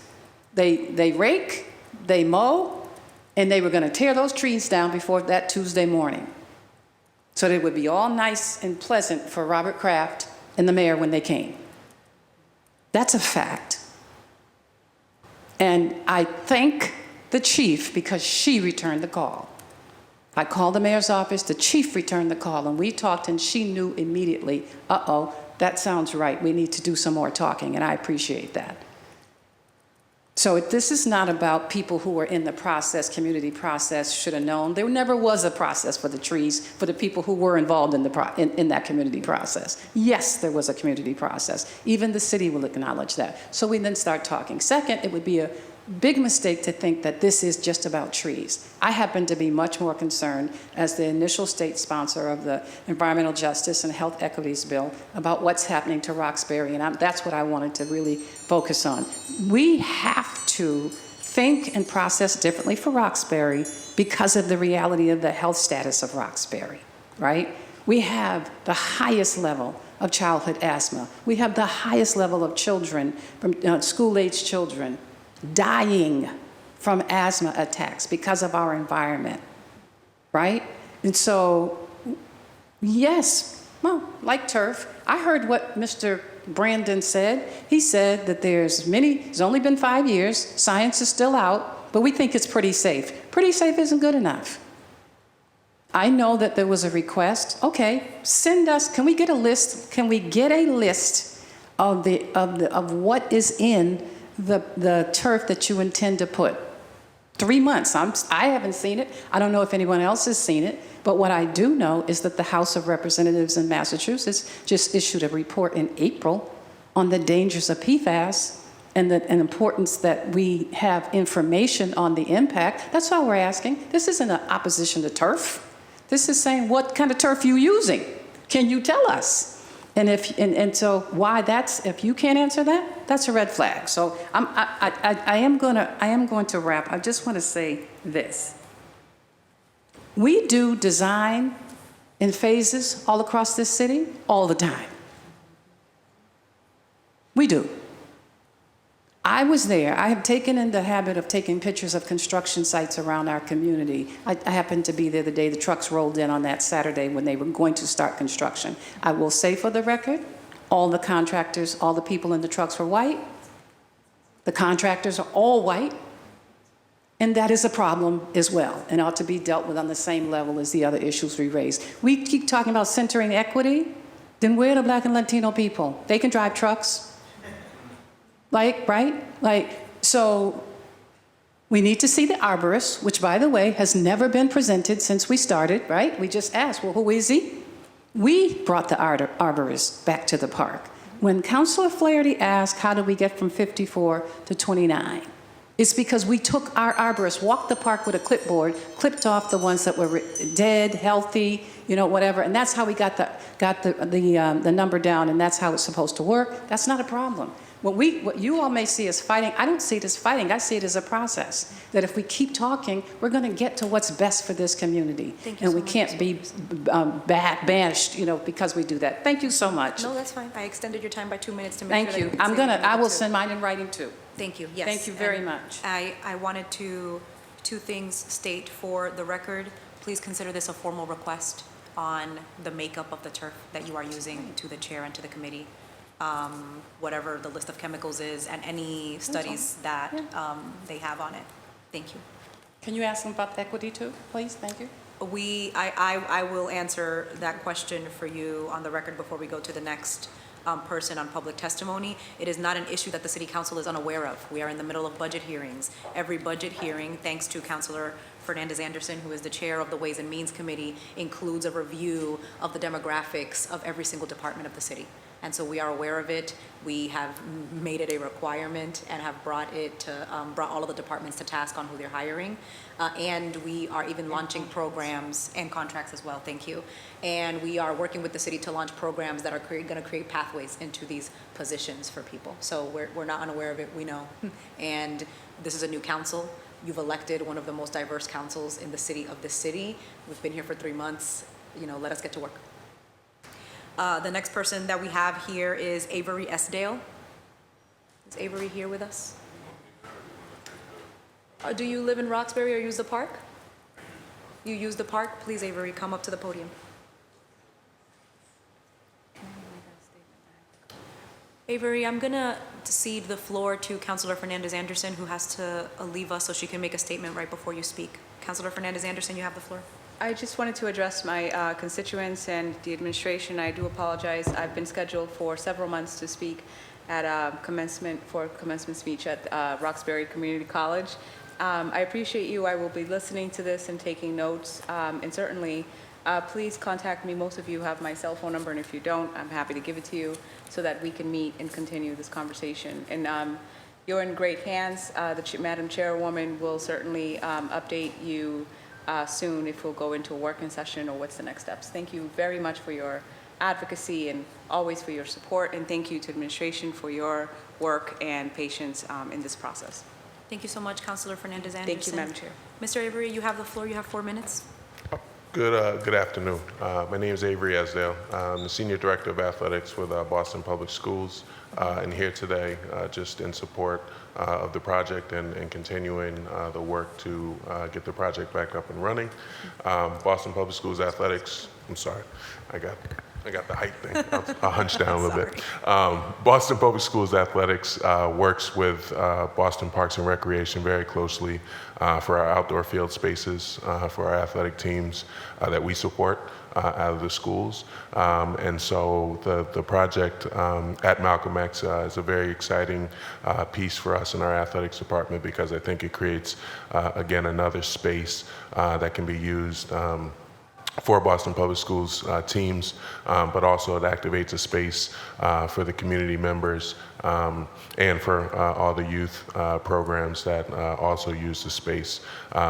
Other community projects that have happened across the city, especially involving artificial turf, have worked out very well for us from an athletic standpoint because it creates a space that one can transition between numerous activities. We go from soccer to lacrosse to back to soccer to softball very easily on a number of spaces that already exist in the city. And so I think creating this space at Malcolm X Park would create that opportunity as well. As previously mentioned, we live in the Northeast.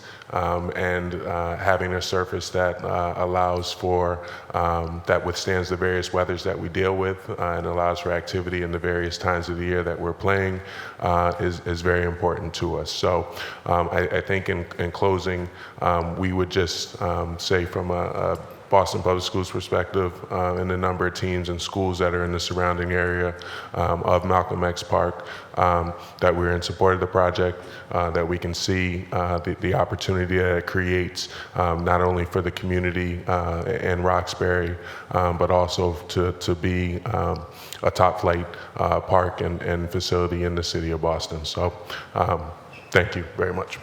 Thank you, Mr. Esdale. I have 3 people from the Friends of Malcolm X Park: Will Justice, Johanna Hines, Bourne, Beckham, Richardson. Is that correct? Correct. Beautiful. If you can, all 3 of y'all just come down together, I'll give each of you your 4 minutes. Would love to hear from you.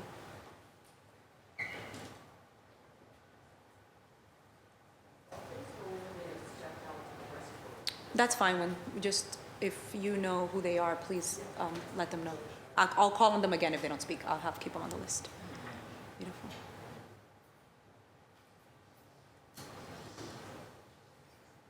All right. Please introduce yourself for the record, and you have 4 minutes. Give me 1 second before you get started. Just want to remind everyone it's hard to hear folks if we're trying to speak over you.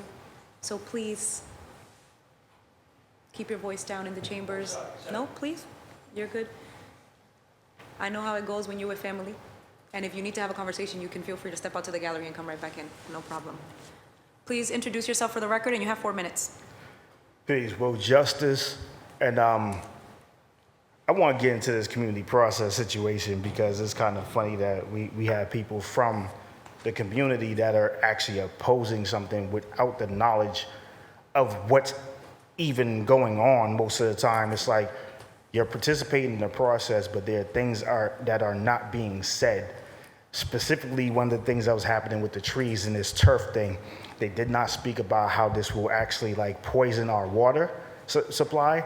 I remember when I was younger, we used to spray next to drains and say, don't dump here because this water goes to the sea where fishes are.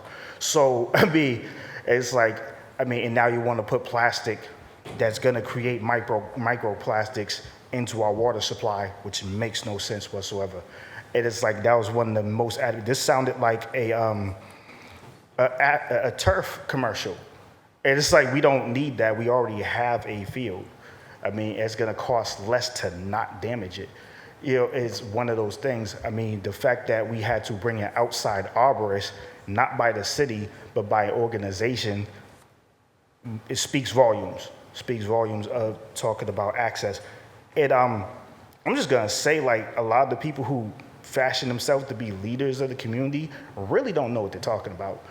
Talk to the experts first, then we can start talking to, like, give some of the people that are in these positions so that they can weigh out what they're saying, because they're just like trusting what people are saying to them, and they're not the experts though.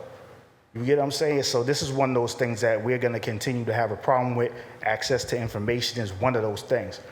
So for our environment, it's like, what kids are we going to have if they all have asthma? Because you're putting stuff that doesn't even need to be breathed in by them. The people who play soccer say that they prefer to have grass than the turf. Why are we not bringing that up? There's a litany of issues that we're dealing with. And one of the main things that's happening is that we go to the people who stand to kind of benefit of it, but it's like, you don't speak for the whole community. And I'm gonna say that. And that's just straight up and down. You don't speak for the whole community. You don't know what you're talking about, and you need to speak to the people who do know what they're talking about before you make a decision. So that's one of those things, and it's like, can we get some more of that education in here so that, we're the most disparaged community as far as this environmental stuff goes in the first place. So you're gonna bring us more disparity and call it progress? That makes no sense. That's it. Thank you so much. Justice, can I bring you back to the podium for a second because you have a minute of your time left? Right. It seems, because the administration is going to have an opportunity to respond, and so I want to make sure that I'm getting your concerns. The turf is the issue that you're naming as one of the biggest issues, and the trees also. It's like, come on, now, I seen a tree that I used to climb knocked over, and they're like, it was an accident. Yeah, okay. Okay, thank you. just wanted to make sure that I got what your questions were. Thank you so much, Justice. The next person is either Johanna Hines or Bourne Beckham Richardson. I'd like to give my turn to Mela, and then I'll go after. Mela is already on the list to testify. But she needs to leave. Go for Do it. you? Oh, you can. Oh, yes, you can cut in line. So I figured. Beautiful. If you need to go, you can cut in line. Absolutely, yes. And for the record, this is Pamela Mela Miles from Alternatives for Community and Environment. Can you, and I'm going to give you 4 minutes, is that correct? Yes. Beautiful. So, as you said, my name is Pamela Mela Miles. I am a user and an abutter to the Malcolm X Park.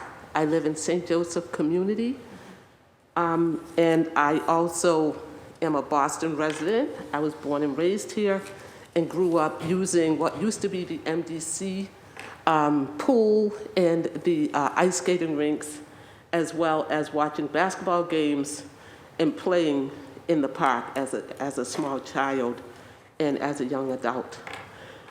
Today, I just want to say, first of all, that I am the mother of a young man, well, 3 children, 3 young adults who have asthma. And they have it in various degrees of severity. And my son has severe and persistent asthma that is exacerbated by oxygen levels, dust, and things like that. And we are very concerned about what is happening at the park. One of the things that is very concerning is removal of healthy trees. One of the trees that is slated for removal is to put in a path to the what is the name of that thing? The amphitheater. So as this process has progressed, we have gone out to the park. We have looked at the paths that are there. Some of them were verified by the Parks Commissioner and folks who were up on the hill with us on specific days and said that the paths were actually handicapped accessible. On the top of the hill, there were 3 entrances that are accessible for wheelchair accessibility, not just handicap, but wheelchair accessibility specifically, and for those who are mobility impaired in any specific way. So we had worked in collaboration and really worked to try to have a collaborative approach to this issue. We went on a number of walks with Chief White Hammond, Ryan Wood, Parks Commissioner, and I was the one who called on March, I think, 16th to Kathy Baker Eclipse, and we had a very long conversation with her about the trees. It's not only the trees that are the issue here, it is also its climate resiliency, urban heat islands, and the effect of changing our parks. The International Panel on Climate Change 2022 report said that we are in a climate crisis. If we don't stop the increase in temperature and cap it at 1.5 degrees increase Celsius, that we're going over a cliff. And so we have a climate crisis that is going to impact my 2 already born great-granddaughters. Your mic is on, please, sorry. Already born great-granddaughters. I have a 5-year-old, today is her birthday. Happy birthday. And a 5-month-old, yesterday was her 5-month anniversary. And they use this park as well, sliding down the hills, utilizing the hills when it's snowing, playing in the tot lot. They're waiting for it to be reopened. We don't know why they didn't continue work on the tot lot. That was not any question that came up when we asked them to do it in phases. We also had agreed in the initial conversations that, is that some? Please continue. Yes, thank you. In the initial conversation, the athletic facilities along Martin Luther King Boulevard We asked for the work to continue there so that it would not have a negative impact after 2 years of COVID shutdowns and lockouts and people not being able to utilize and go out into parks and be able to access athletic facilities. We were really concerned that this was going to cause more harm and people were stressed out in our communities because of that. So the last thing that I wanted to bring up was the turf. I've done extensive research on this. And a few things that have come up are, number one, the FIFA World Cup, Women's World Cup players have, for 2023, FIFA will not allow artificial fields in the World Cup 2023 due to concern of injuries, female goalkeepers. There's been lawsuits about them getting cancer, accidentally ingesting crushed rubber, which is the mat that goes under that. And so we're not talking about the crushed rubber, the rubber crumb. We're talking about cocoa, coconut, and such things. But there are other impacts environmentally and environmental toxicity that we are very concerned about. Skin and turf burns, the turf getting into people's eyes and being powder, turned into powder, and them ingesting it, inhaling it, as well as getting in the eyes and getting into the bloodstream. We have people who play on turf in English High and told me that they've been burned. There's severe burns because that's why they were talking about spraying and water and using up water to try and cool down that area, because turf is harder than grass, and trying to turn on the turf has caused knee and joint injuries for soccer players. And so we really need to look at the long-term effects of, and those things will be there. And also, what happens to that turf after it's ripped out? Because Bob Kraft has just removed artificial turf because the players did not, he plans to bring the 2026 World Cup to Gillette Stadium on real grass turf, because he's being made to rip these turfs up, and he's the sponsor of the turf field in Malcolm X Park. I don't want our children, as they grow, and I'm gonna wrap up now, our children need to have the best and be able to experience the best experience in our parks. But if it's going to cause long-term injury, cancers, and burns and things like that, and increase in the temperature in our community, we really need to address those issues. And also the trees that are being removed that should not be removed. Please remove the dead trees, and please put in a budget in place to maintain the trees in our park so we never get to this place again where we have limbs falling down and dead trees that were neglected for 50 years. Thank you so much. And it takes 40 years for a 2.5-inch diameter shrub that they want to replace it with to mature to the place of giving us more oxygen and benefiting our community for a tree. Thank you very much for allowing me to speak. No, absolutely. I really appreciate it. Thank you so much. Next, I have Bourne, Beckham, Richardson. Hello. Hello. My name is Bourne by Kim Richardson. I'm a butter of the park. I live at 97 Dale Street, directly across the street from the park. I'm a Boston resident and I was born and raised here. At one of our last meetings, Ms. Baker Eclipse said that at a community meeting that Malcolm X Park would be used as a model for all the other work across the city. That is not a standard for anything. Our work at our park is not around setting a standard or creating a norm for anything else to be done anywhere in the city. Nor should it be, unless there's something that's going to be done that's so remarkable that the city should take note of that. At that meeting, she then said that that was never said in the meeting, but I know that it was. Ms. McCosh, I thank you throughout this time for talking about the ADA and the compliance.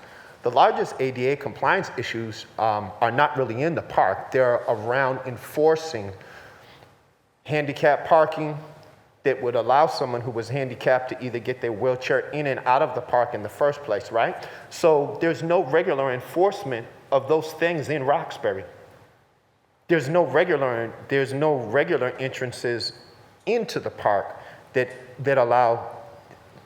now could allow people with handicaps or other issues around slope and rise and run and things like that.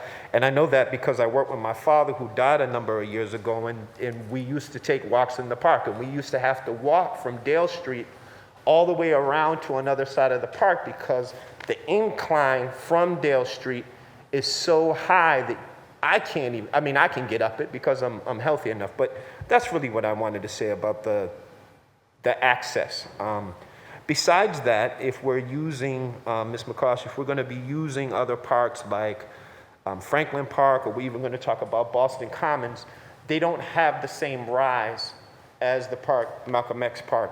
And where they do have the same rise as Malcolm X Park, it's possible for there to be other ways to get up to those places or to those peaks. But I also know that from using the Arboretum, that there's parts of the Arboretum that you won't get with anyone pushing you, even if you have a motorized wheelchair. So part of these conversations around ADA compliance, I know that there's not that same ADA compliance in other parks, right? Yes. In regard to the highest hills or the highest points. And in regard to the hill, in regard to trees, what I would say is, we're talking about ripping down older trees, 50, 60, 70, 80-year-old trees, right, that have been there since the park was put in. If you take those trees down because of their root structure and them being at the top of Honeysuckle Hill, what you do is you take away the root structure for the rest of the park.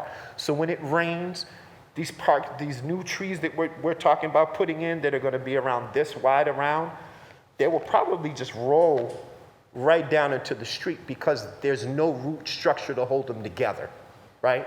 So when we're talking about removing elder trees, what we're really talking about is removing root structure. So when we're talking about the health and the wellness, and you're going to replace a 50-60-year-old tree that I can get my arms all the way around with a sapling, it's nothing in comparison. It doesn't do the same thing with oxygen, and it doesn't do the same thing to hold the ground together. So that's very important, and I didn't know if people know about gardening or the structure of land. That's how it works. Outside of that, this is the first conversation that we're hearing about the size of the amphitheater. Why does the size of the amphitheater or the use of the amphitheater, why does the amphitheater need to go into the park, and why would the amphitheater be put into a position where it would cause or call for the eldest trees, or the trees that are highest in the park, which are maintaining its structure? Why would we ask for those trees to be knocked down or moved in order to put an amphitheater, which is the size of a classroom? If it's the size of a regular Boston Public School classroom, how does that serve the community, right? If the school needs another outdoor classroom, which, by the way, is accessible, because there is no gate on that part of the David A. Lewis School. There is no gate. You can get to that. Then it sounds to me like what the school needs to do is have an amphitheater on its school grounds, but not something that would destroy the existing tree canopy or be used in such a way that it would take away from the existing canopy that already exists in the garden. Because I think one of the things that's really important is this is not a conversation about whether or not we want people who are able-bodied or people who have challenges to be able to use the park, or whether or not we want people to breathe. We want anyone to be able to use the park, and we want everyone to be able to breathe. The other thing is I heard in this meeting that there was no response and no community response. There was community response. If we had 200 people out at 6 meetings, if we had 250 people out at 6 meetings, that's 1,500 people, which means it's half of the number that you said showed up, which was 700, right? So I don't understand where that number comes from, but I will say this. When the city reaches out to its community, if you know that your community park is underserved, it hasn't been pruned, it doesn't get watered, it doesn't get regular upkeep and maintenance, why would you believe that the city would then have your back, or that the city would then come in and continue to do something that they're saying that is going to happen now? And the last thing I want to do is I want to just talk about this. This is one of the things that's in the P form, which goes into the AstroTurf. HDT is a good comparative specification of how different materials respond to the HDT test conditions, but provides little information regarding the long-term effects of continuous high-temperature exposure on the physical and mechanical and thermal and electrical properties of the field, which means that over time, there is no guarantee of anything, and no one can tell us because this is a new thing. What we do know is, as the last woman who spoke, there's a lot of things that are not right with this, and we're seeing them in time.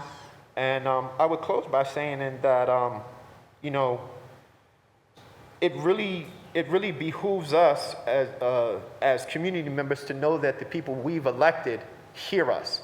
So to be told at a community meeting that, thank you for coming out, thank you for being part of this, but we're gonna go through with this project anyway, we're gonna do this construction anyway, it doesn't matter, that totally takes away anyone wanting to be part of a political process or a community process if elected officials and representatives are telling you, it doesn't matter that you came to this meeting, we're gonna do what we want, and that from the 250 people in this meeting, that we're gonna go and make decisions, so we want you to vote.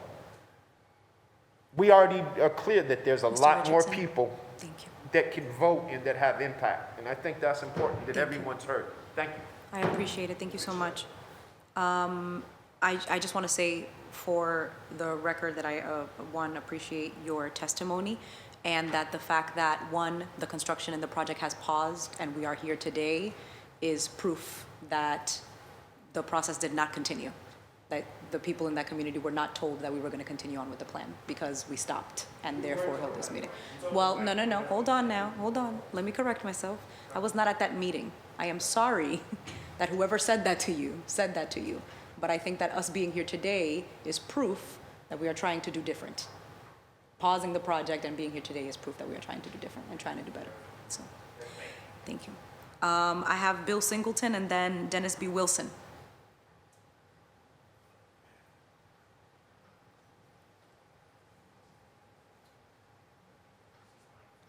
You can sit right there. Ron, do you mind turning that mic on, please? Mr. Singleton, can you introduce yourself for the record? My name is Bill Singleton. Good afternoon, everyone. I'm president of United Neighbors of Little Roxbury and Friends of Melnia Cass and Friends of Malcolm X Park. And tree fight. This is what it is. And it's very exciting. And no matter what side you're on, I understand you want to sincerely try to develop a community. So I wish I could say that I like the turf and cut the trees and everything's wonderful, but I'm not in a butter, but I've been in a fight like this at Melnia Cass. $30 million was offered to widen and make better our community and where I live. And we said, wait a minute, this is not better. You don't have to cut all these trees. We do not want you to come and improve us. And they kept saying, well, this is a done deal. Well, you know, that's the way it is. It's $30 million. You can't argue with that. It's improvement. And little by little, our friends in our neighborhoods, friends from UNLR and friends of Melnia Cass came together and said, no, this is not the answer. We need to have a tree line that reflects our wealth. I brought the Constitution. I left it up there. I'm sorry. But I was thinking about it and said, we the people. Which people? How many people?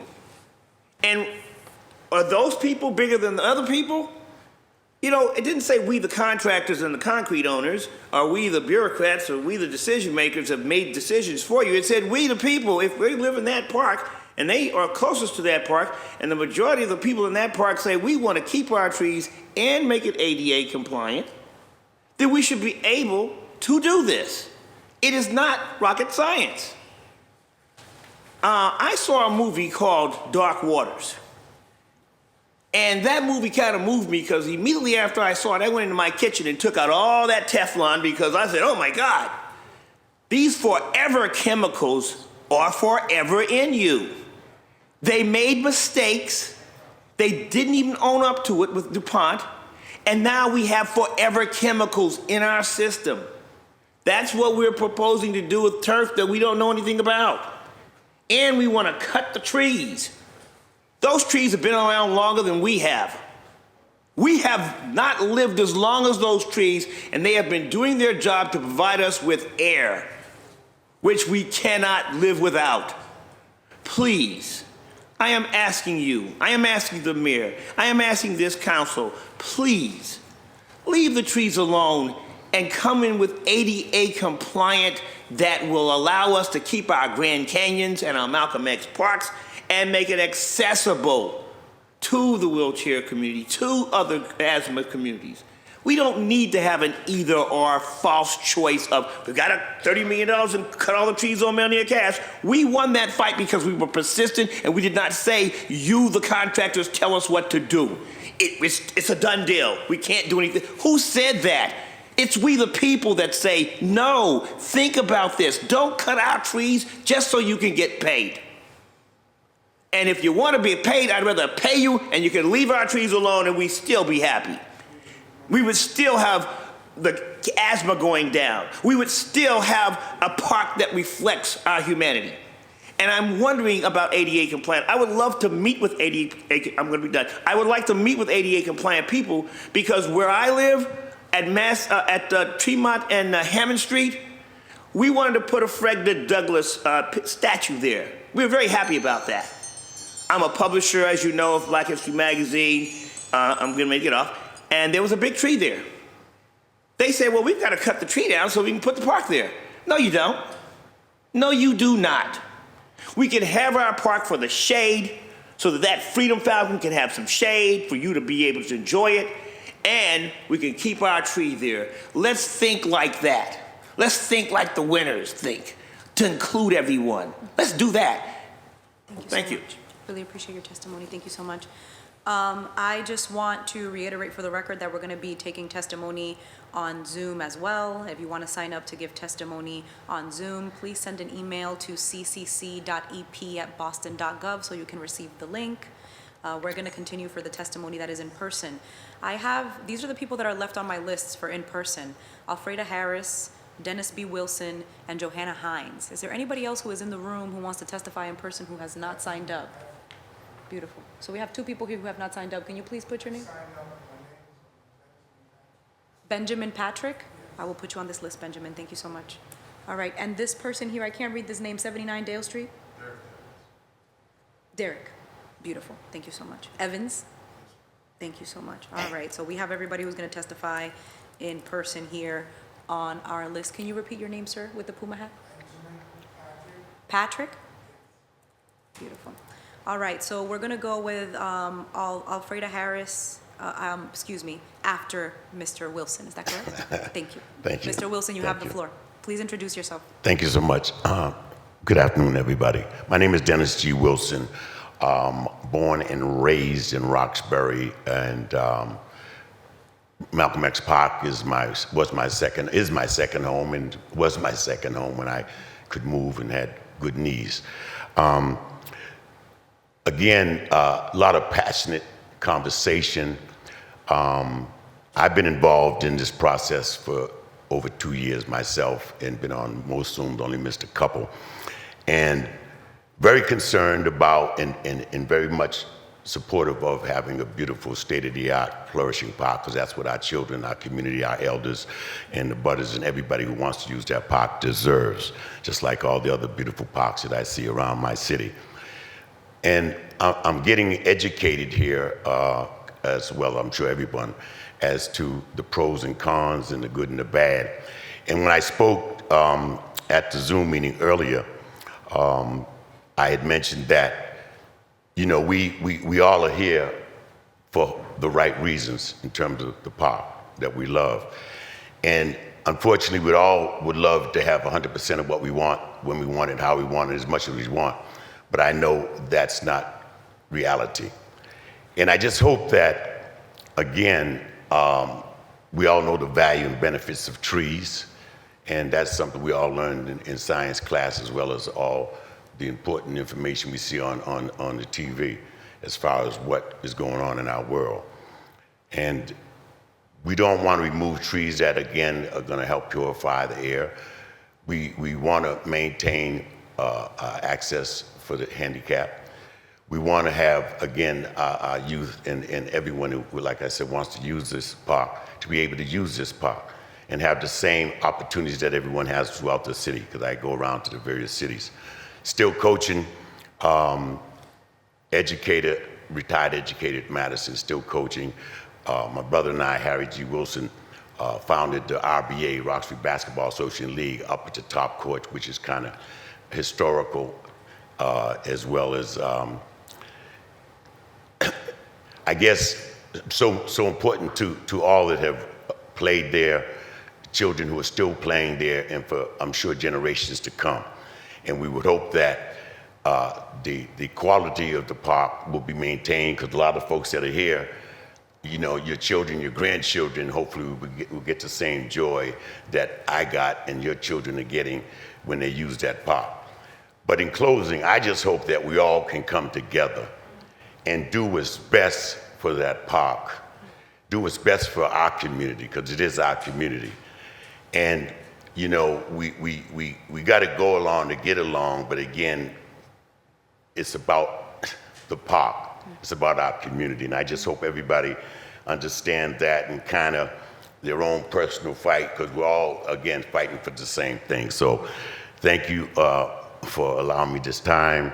I hope, again, that we will continue to have transparency and involvement, and everybody that people that don't live in our community understand we're trying to maintain the culture, the history, the value, and as far as the beautiful pudding stone and the beautiful trees that exist in our community. Brothers, this is something very profound. The new saplings that take 40 to 50 years to grow are not going to do the same thing as a beautiful 50 to 60, 70-year-old tree that exists now. So thank you again. Hope we're not meeting in vain. I hope that all our concerns have been heard, and that we can all come and make a very viable and very, very valuable solution to this problem, okay? Thank you. Right on time. Thank you so much, Mr. Wilson. Next up is Alfreda Harris, and then we're going to go with Derek Evans. Good morning. Good afternoon. Good afternoon, Ms. Harris. My name is Alfreda Harris, born in Roxbury, actually in Roxbury, which is now called Melnia Castle Boulevard, previously Sterling Street. I'm very, very proud to say that I've been a resident of Roxbury since 1938. And I would like to say that I was the first person who opened the doors at what was then called the Washington Park Recreation Center. I've been involved with Malcolm X Park, Washington Park, Shelburne Center, Washington Park Rec Center since 1972. I am a sports person. I coach. I mentor. I've mentored hundreds of young peoples. Have watched 100 and more of young peoples come through the center and into college with a free education through the maturity of sports. I am a voice for young people, and currently now I'm a voice for senior citizens, as I am today. And my physical therapist will be very proud that you offered me this comfortable seat. First of all, I've watched going through all the concessions that have happened within Washington Park. Our young people are so often told no, no, no. Why we don't have what other folk have. I'm not a turf expert. I'm not a tree expert. And I will leave that to the experts to talk about the trees. But I will say that all over the city where kids are playing on turf fields, and I think the athletic director that was here from Boston Public Schools could probably tell you, I've never heard of any burns or whatever from the AfroTurf. I do know there's turf at Madison Park Village. I know there's turf at English High School, which is on Saturdays and Sundays. There's millions of kids out there playing. And I also want to stress the fact that this is not a soccer field. This is a multi-purpose field, and our kids need to be introduced to other sports besides basketball. I don't see anything wrong with our kids learning different sports. Turf will allow them to have more time, and particularly the kids that use the Shelburne Center, particularly during summer camp, who's out there every single day. We don't have to wait for 2 or 3 days for it to dry out. And I'm sure you've heard all of this before. And I'm sure that the people that are listening have heard this before also. I think you have a letter, and there's probably a packet where some folks have talked about the turf. Yes. And it's also talked about our young people who've always been rejected. And then you wonder why young people, or some of them, react the way that they do. I'm here to say that me, personally, and also the folks of the board of the Shelburne Community Center, and folks in the community who use the park, are in favor of the design that was given to the city after participating in many, many Zoom meetings for probably 2.5 years or so. I just hope that we can move forward with this, that we can stop delaying, and whoever's decision it is to be made, that hopefully it'll be a decision that can make not all of us 100% happy, but can bring some happiness to everyone. Thank you very much. Thank you so much for your testimony, Ms. Harris. Also right on time. Next up, I have Derek Evans. Mr. Evans, please introduce yourself for the record, and you have 4 minutes. Okay, go ahead. We are prioritizing people who live next door, so you can go. I will be happy with going last, either way. Thank you so much. I am the chair of this committee, and we're going to follow the process that I've laid out. Thank you so much. Mr. Evans, you have the floor. I'm going to piggyback on something wonderful that Ms. Harris just said, which is, the importance when children ask, why can't we have what everybody else has? And one of the responses that we need to give to them when it's the case is, you also do have already some things that everybody else don't have. And they need to know and understand those things so that what my great-grandmother used to say about the civil rights movement doesn't happen to them. And what she said was, we got what we asked for and lost what we had. Okay? Now, I just want to say, first of all, I'm here today, even though I have missed Easter with my mother, Mother's Day with my mother in Mississippi, and a doctor's appointment this morning. Not for any pity or compassion, but to stress how insistent and faithful that I am in that we are going to find solutions. We're going to move forward. We're going to do so swiftly. We're going to do so equitably. Because I and other folks in any group that I'm involved with are willing and able to work with goodwill people. We can, in that community, accomplish and will accomplish with people like Coach Wilson, Ms. Harris, Ms. Callaway, and others, despite the city's last or next bungle or bomb or surprise or sudden definition of what something means or what a choice is, or recitation of what has already happened again and again and again, that we all know and agree with a lot of it because we were there. I believe that on ADA, the commissioner is going to strike a balance between two things she said. One was her mandate to work for creative solutions, and the other,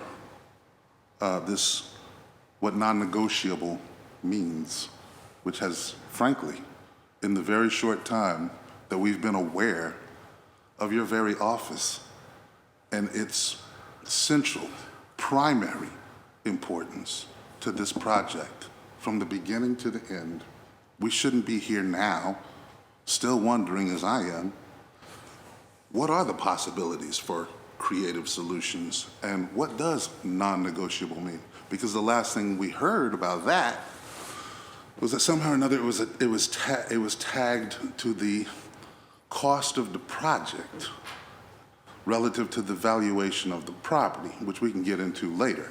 But by my rough math, Malcolm X Park, which is about 25% the size of, let's say, the Boston Common, I think it comes out to about $140 a square foot if $9 million is 33% or 30% of the property's value. I'm not saying that I know that to be the case. I'm saying that's never been discussed with us. It was dropped on us during a Zoom meeting where we were Zoomed out. That was supposed to be what I understood, and others from Chief Hammond, was going to be, as we called it, bringing back a solution to the community, which we thought was we, the six, and the one, our council person, not us passively watching Zoom and being addressed by people we never heard from before, didn't know what they had to talk about, et cetera. And unfortunately, just like the meeting yesterday in the mayor's office, I will extend your time for 2 more minutes, Mr. Evans. Thank you. I want us to consider, like, you know, it's not our job, and frankly, it's not the council's job, it's the city's job to make sure that throughout this process, including today, including in the mayor's office yesterday with Ms. Harris, who just like me didn't know who was going to be in the meeting, what the agenda was, and for how long. That was a reflection yesterday of your community process in many instances, not all, from the beginning. I have to say that when this started, we actually had tremendous excitement and trust. I did, particularly in talking with Ryan about the park in an intelligent, inclusive, and competent way, about the transects between different corners of the park and the very thoughtful transition between them, whether that's architecturally around the park, traffic on the streets, usage in different areas, transects. We thought this was going to happen. We even said early on, why don't we use this park to develop a comprehensive pedagogy of the park, not just history, not just math, but other things, okay, so that people who live here now and in the future will better appreciate things they don't even know now about their own park. Because if you're a child of Shelburne who spends 95% of your park time at the Shelburne or the courts versus Honeysuckle Hill, you're not gonna know that you have there what other people don't have somewhere else. These are the kinds of solutions that I was excited about and other people were excited about. But over time, our excitement and trust then became suspicion when we saw certain things happening and not happening, including but not limited to how a project that began with Donald Brown and Kim Janey walking around the basketball court in 2019, not 2020, it was for about $500,000 to deal with the basketball court. Just sort of anaconda snaked its way around the park, which could be a good thing, but is ultimately, because it was so fast and so sloppy and so many gap periods and non-disclosures and sudden surprises, that it's got us where we are now, this impasse, where if the councilwoman gave me 20 minutes, I wouldn't be able to adequately state in a helpful way what I feel we can do and should do going forward, and where I think the point of departure is based on what we've all heard or not all heard. Again, I'm gonna end by just saying, let's just look at, and my goal, my hope is moving forward with the city, not my neighbors. I know we can work with our neighbors. I believe it's been the city that's denied us the consensus that they say we don't have. I think there's more consensus than you have said, ever. Your task has been but has not been performed, to grasp this community, grasp this apart, all of the diversities you allude to, but then don't try to work to figure out how to balance them, whether those are built, natural, human, emotional, historical, or whatever. We have an opportunity. I agree with the council. What I think is the goal here to not just fix the question about a tree, or 3 trees, or turf, or sod, or an amphitheater, whether it can be moved or not, which I know it can, or other things. By the way, I'm directly downhill. I am the property owner who's most impacted by the increased runoff that's going to happen with the addition of impervious surfaces. And when you add one, then you got to add more, because all of a sudden you got to be ADA compliant. I think that's how this works. And then there's the dollar amount thing that we heard during that meeting. So I'll just end by saying, everybody who's here, please look around the room and believe me, there are people who could have been notified of this hearing as part of the city's community engagement that aren't here. A lot, from a lot of constituencies that you can name, and they're not here. Yesterday's meeting, the same. Also, on the website, the project head is Laura Bryant. She's been missing in action. Where is she? The liaisons, where are they? Latinx ball players, asthmatics, mobility challenged people, where are they? We got them. They live next door to me. Where's the Boston Police Department and the Public Works Department, who we asked early on in this process, are they involved? Since so many of these contentious issues end up being about maintenance and law enforcement and safety, why are they never in a Zoom? Were they not invited? Where's the DCR? Okay, Thank you, Mr. Evans. so let me end there and say that I'm hopeful that we will be as intelligent as we are, as diligent as we can be, and like Ms. Harris and so many others say, I'm with you. Let's get to work. Let's get the park done. Thank you, Mr. Evan, for your testimony. Next up, I have Patrick. How you doing? Can you introduce yourself for the record, please? My name is Benjamin Patrick. How you guys doing today? I'm a very happy camper. I don't even know how I want to start out by this conversation with you guys, but I definitely want to tell you, So sorry to interrupt you. Can you please let us know if you live in Roxbury or if you use the park? Yes, my name is Benjamin Patrick. I live at 5 Leslie Park, which is a rock throw away from Malcolm X Park. I grew up in the neighborhood. I played ball. I played football. My child has played football for the Raiders, and all those holes that he got ankle problems from in the dirt and the water, and me cheered him on in the back of the Shelburne for years, and went on to play college ball, and so many of us that has done that. But to let you know, I do live in the neighborhood, and I'm a product of Roxbury and the Shelburne and Washington Park, which is Malcolm X Park. I grew up with Washington Park, but I'll take that Malcolm X Park. But what I want to tell you guys is that we can talk about so many things with tears in my eyes. We can talk about so many things that we need to do, but let's talk about something that's been positive. No one said nothing been positive about what goes on at Malcolm X Park. No one talked about 5 of us got together and put together an X-Men who feeds over 1,000 people at Washington Park every Father's Day.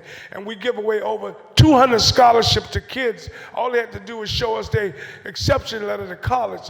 Let's talk about some good things that carried our kids out in this community. Why are we here fighting about something that we have no control over?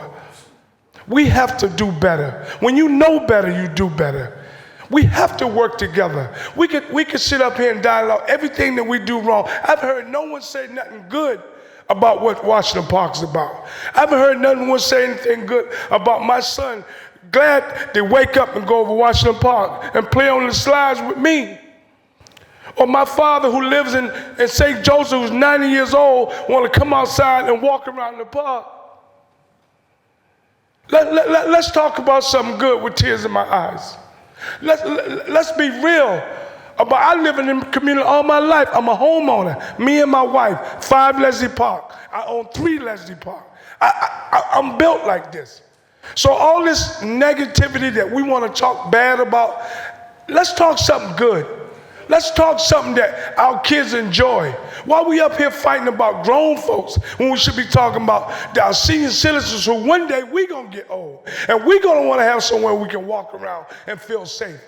One day you gonna be in a wheelchair or something may happen to somebody in your family that you can't do these things and you're gonna have to help them.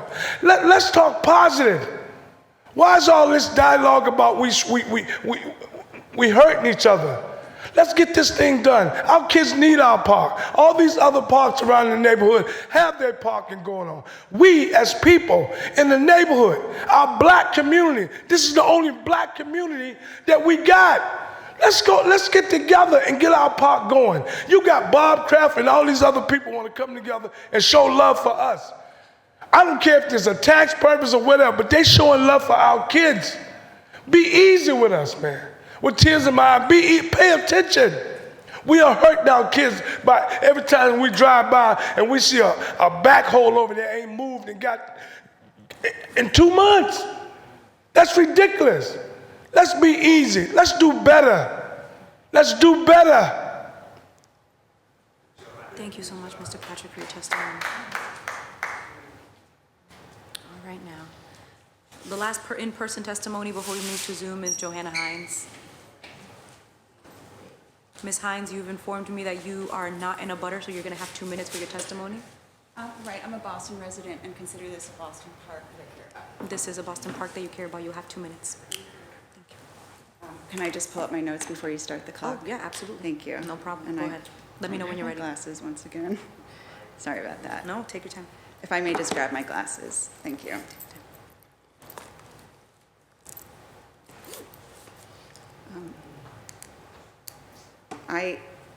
I'll start. So I just want to say that it's really sad to hear, this conversation pitting people that are in need of accessibility for physical reasons and people that care about trees. I don't think it should have ever come to that. I don't think it needs to come to that. I do think that blaming the people that care about trees for the delay in this project is not only misdirected, it's just wrong. It's wrong because the city, with the people, came up with a plan where the top objective, out of the top 5 of many, was to preserve the trees. That was the understanding. And nobody came back and said, by the way, we can't. People showed up and were traumatized by backhoes and orange X's. So this holdup is on you guys. It is not on the activists or the advocates. And everyone is suffering because of a lack of due diligence and negligence on the part of the city. If this was a private development where you were hired to find a contractor and do the project based on certain criteria that was agreed to, and then couldn't meet that criteria, but instead went forward with a plan that was not in line with the values, only to come back to the client and say, sorry, we got to keep going because, we're on the clock and we're being charged for this, that's on you. But what makes it worse is it's coming from us. We're the taxpayers. So that's the first thing I'd like to say. And then I just want to talk about the turf, because this is a big deal. America is experiencing a coast-to-coast explosion in the installation of thousands of synthetic turf fields, without any discussion about what happens with these old, worn-out, plastic, forever chemical carpets at the end of their lifespan. Where do they go? I don't think anyone in this room can answer that. And I want to say this, if I may, I'm sorry. I will extend your time by 30 seconds. Thank you. Go ahead. Okay. The city of Boston doesn't take care of their turf fields, and the people up here know what I'm talking about. There are fields in this city that are being not only undermanaged, that haven't been tested in 14 years and have failed the GMAX scores beyond life-threatening levels. You know it, you've told me in emails, and you haven't even put up a sign at the Charlestown High School field or any of the other fields where this is happening, warning the people of what you know to be true. These fields are public health hazard. GMAX isn't chemicals, it's surface. And when a kid falls hard at a level over 200, which the Charlestown High School is, and I'm sure other turf fields in the city are, they can die. You know it, I know you know it, and I can't believe what a scandal it is. It's really horrifying. So where does the turf go? And until we can figure that out, we can't just make our problem of not having enough landfill in Maine or New Hampshire, because they won't take it anymore, some third world country's problem, or the river, or the forest floor, or any of the other places where they dump these fields. Tons and tons and tons of plastic, unrecyclable carpet. Where does it go? Thank you so much, Ms. Thanks. Hines. At the moment, I would like to ask central staff to please put up the people who are giving testimony on Zoom. We have a handful of people here. Just gonna go in order.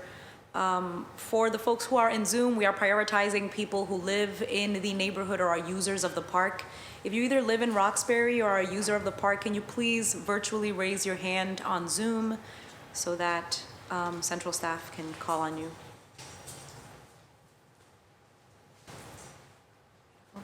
I want to thank everyone who's here in person for being so patient with us as we move through this meeting, and promise that we will have a chance to hear from the administration soon. Thank you so much, Ron.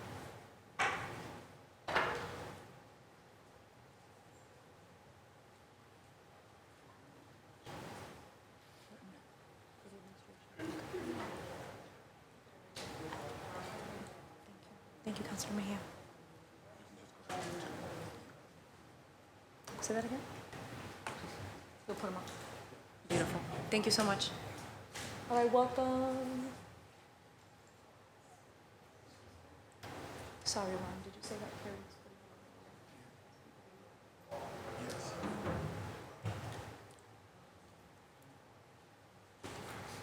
Good afternoon. Thank you so much for being so patient. To those of you who are on Zoom, can you please introduce yourself for the record before you give your testimony?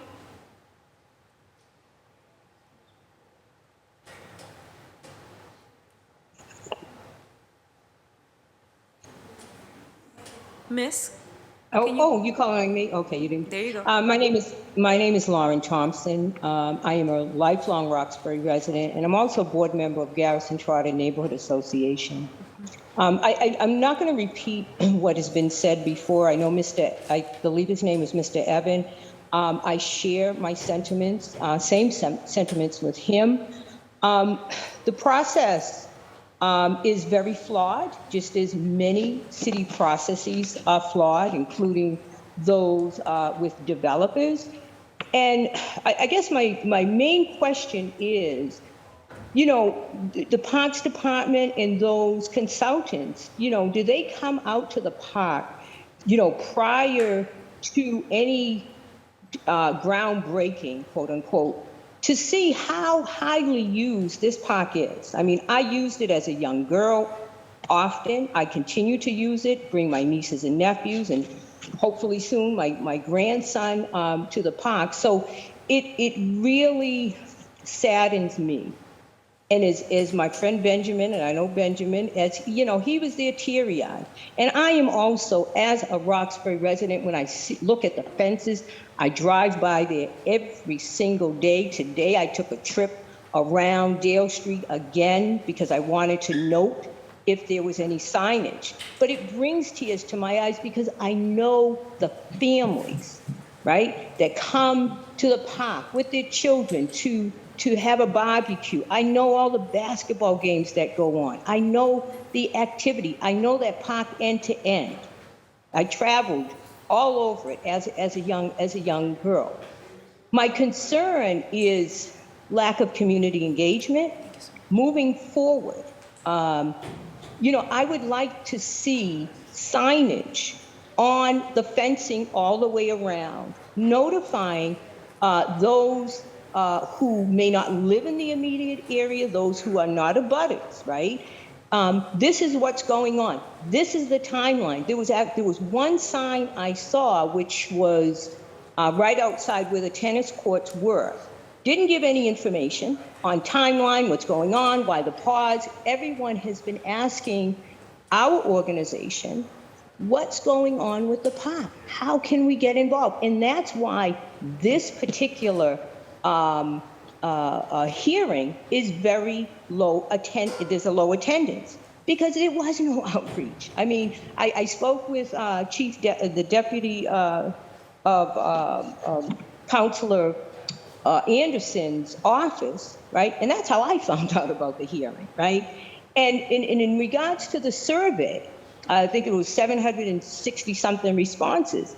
I know we at Garrison Trotter, we do an awful lot of the city's work, the city's community engagement. We're volunteers. We don't get paid to do this. So we're doing this around the clock to get out the information that the city should be doing. And right now I'm talking about the Parks Department. But it's across the city, across the agencies. Why did the Parks Department not use the neighborhood associations in the area? Why didn't they use the neighborhood organizations to get this information out? We are the people on the ground. We know our neighborhood. These consultants do not know our neighborhood. They do not know how highly used this park is. It saddens me that I'm not going to hear the whistles. I'm not going to hear the basketball games. I'm not going to see the double parking. You know, that's the summer in Roxbury if you live in this area. You know, it saddens me that people come into our community and they want to make changes, they want to do, but they want to do it the way they want to do it without consulting us and without knowing the history. My friend Dennis talked about the history of the park. So did Benjamin. They talked about the history. Ms. Thompson, that was your time. Yeah. Do you want me to extend it for another 30 seconds? No. Okay. The main point I really want to make is that I would like to see posting, and I would like to see more community engagement. What's going on? What's the timeline? And use us at neighborhood associations. This is what we do. We advocate for our residents. And Malcolm X Park is right on the border of Garrison Trotter Neighborhood Association. We're always open to have presenters come. You know, we meet the second Sunday of every month. You know, come and present to our residents. Let us know what's going on. I had no idea. You see fencing, it's like, what's going on? Well, thank you very much. I appreciate you holding this hearing. Thank you so much, Ms. Thompson, for your testimony. The next person that I have on the list is Sophia Owen. Is that correct? Is Sophia with us? Yes, that's me. Hello, Sophia. Can you please introduce yourself for the record? I can. My name is Sophia Owen. I am a user of the park, and I'm also the staff attorney at Alternatives for Community and Environment, or ACE. Our office is in Nubian Square, and our members and staff live and enjoy the park. I'll start by saying that last month we sent a letter to the mayor, Chief White Hammond, the project team, and members of City Council, which I know you referred to, Chair Lara, and a copy of that letter has been submitted to supplement my comments. Yes, we have it here. I want to take the opportunity to remind everyone that addressing the concerns in that letter is critical to reassure community members that the city respects and desires their participation in municipal planning processes like this one. And maintaining these relationships, as we've heard from folks today, is critical to restore residents' trust in city planning processes and essential for future city activities in Roxbury. We're glad that the number of trees that will be cut down in the park has been lowered from 53 to 29, but our concerns at ACE run deeper than the number of trees slated for removal. The lack of notice and access to meetings, unavailability of updated project plans to allow community members to make informed decisions, and the inability or the unwillingness of project team members to answer residents' questions raise potential civil rights concerns. It's deeply concerning that a notice regarding the April 19th meeting was not posted on the city's website for the project, unlike prior meetings in violation of the open meeting law. As we've heard repeatedly from folks today, residents and stakeholders cannot attend meetings that they're not aware are happening. The announcement that construction would resume on Monday, April 25th which was what was said at the meeting on the 19th. I was there, I heard it, perpetuates the very pattern of insufficient engagement that residents have repeatedly raised with the city. And the fact that a resident expressed during that meeting that he's come to various meetings since 2019 and that it would be his last because he felt unheard and that his attendance would not matter should have been a call to action. I do appreciate the construction is still paused, but instead of acknowledging that, the project team elected to say that the project would proceed without providing necessary detail to community members and interested stakeholders on what the construction process will entail and when the removal of trees will occur, and without specific acknowledgement of where and how community feedback has altered the proposal and/or why that feedback cannot be incorporated into the project. I acknowledge that we have heard some of those things today, but we do not have answers to all of our questions. It's also deeply troubling that the city's obligation to comply with the state building code, AAB regulations, and the Americans with Disabilities Act were not explained to stakeholders and residents until March 2022. The statement that these laws apply to this project and that construction must move forward without an explanation in plain terms of how these laws apply and what they mean in ways that are understandable to community members is insulting to residents with disabilities and those who suffer from asthma, which is recognized as a disability under the ADA. So we are grateful that the project is on pause. We are still requesting that that may remain the case until and unless the project team and city officials can provide more clarity and specificity on the plan for construction moving forward, including not only the turf fields and the removal of trees, but the placement of lights and other project elements. We also still would like to request a follow-up meeting to be held with the project team, Chief White-Hammond, Coordinator McCosh and her staff, Ms. Bryant, ACE, and interested residents, where the city's obligation under the building code, AAB, and the ADA can be explained and clarified for residents. And we would like this meeting to be recorded so stakeholders who can't attend can access the information presented. Finally, and on a more hopeful note, I'll wrap up, I'll be very brief. We and the communities we represent are committed to collaborating with the city to ensure that future consultation processes are grounded in principles of collaborative governance, environmental justice, and climate justice.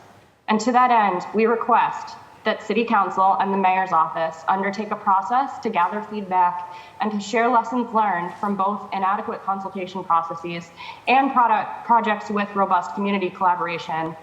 And I'll give an example. The City Environments Department and community partners that work together to draft the Building Emissions Reduction and Disclosure Ordinance is a good example.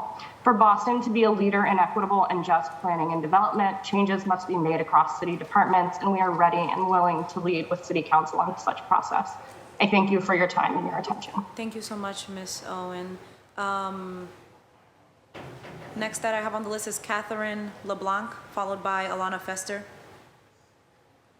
Hi, thank you. My name is Catherine LeBlanc. I'm speaking. Can you please identify yourself? Are you a resident of Roxbury or user of the park so I can give you the appropriate time? I'm sorry. No, I'm speaking on behalf of Massachusetts Sierra Club. Beautiful. Do you mind if we prioritize other people who are from the neighborhood or live in are park users before you? No, please go right ahead. Thank you. Thank you so much. The next person that I have on my list is Alana Fester.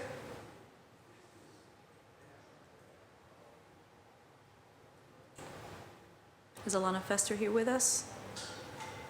Okay, huh?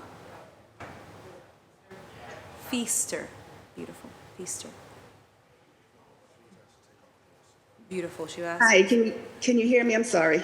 Oh, there we go. Yes, sorry about that. I did submit some information. I wasn't prepared to speak, but since I'm up, I definitely will. I want to say that I am attending because I definitely do 100% support the Friends of Malcolm X Park. They have put a lot of effort into really bringing forth issues that are presenting with a lot of development projects around the city of Boston. We all know about the toxicity of the turf that's been talked about. It is a very real issue. The lack of community engagement is present here, along I sent paperwork as well related to the Morton Street tree canopy. So these are issues with the lack of community engagement, the tree equity issue, all of these environmental injustices that we have been realizing as a community are definitely being seen throughout a lot of development projects within the city of Boston. So I appreciate the council taking the time to listen to the concerns of the community. I really hope that we can continue to have conversations with not only regarding this park, but other parks and other projects within the city of Boston. There is a deep dive taken into this process to make sure that the community is really involved at every step of the way to bring forth and address these serious issues that Malcolm X Park, the Friends of Malcolm X Park are talking about, that we're facing with the Morton Street tree canopy and other development projects in the city of Boston. Thank you. Thank you so much. Next person that I have here, the two people that we have, and I recognize this name from one of my constituents, Sarah Freeman. And then we're gonna go with Catherine LeBlanc after. Sarah Freeman here. Yes, hi. Sorry, it takes a moment to unmute. No worries at all, Sarah. You have 2 minutes. Okay, I'll try to speak quickly.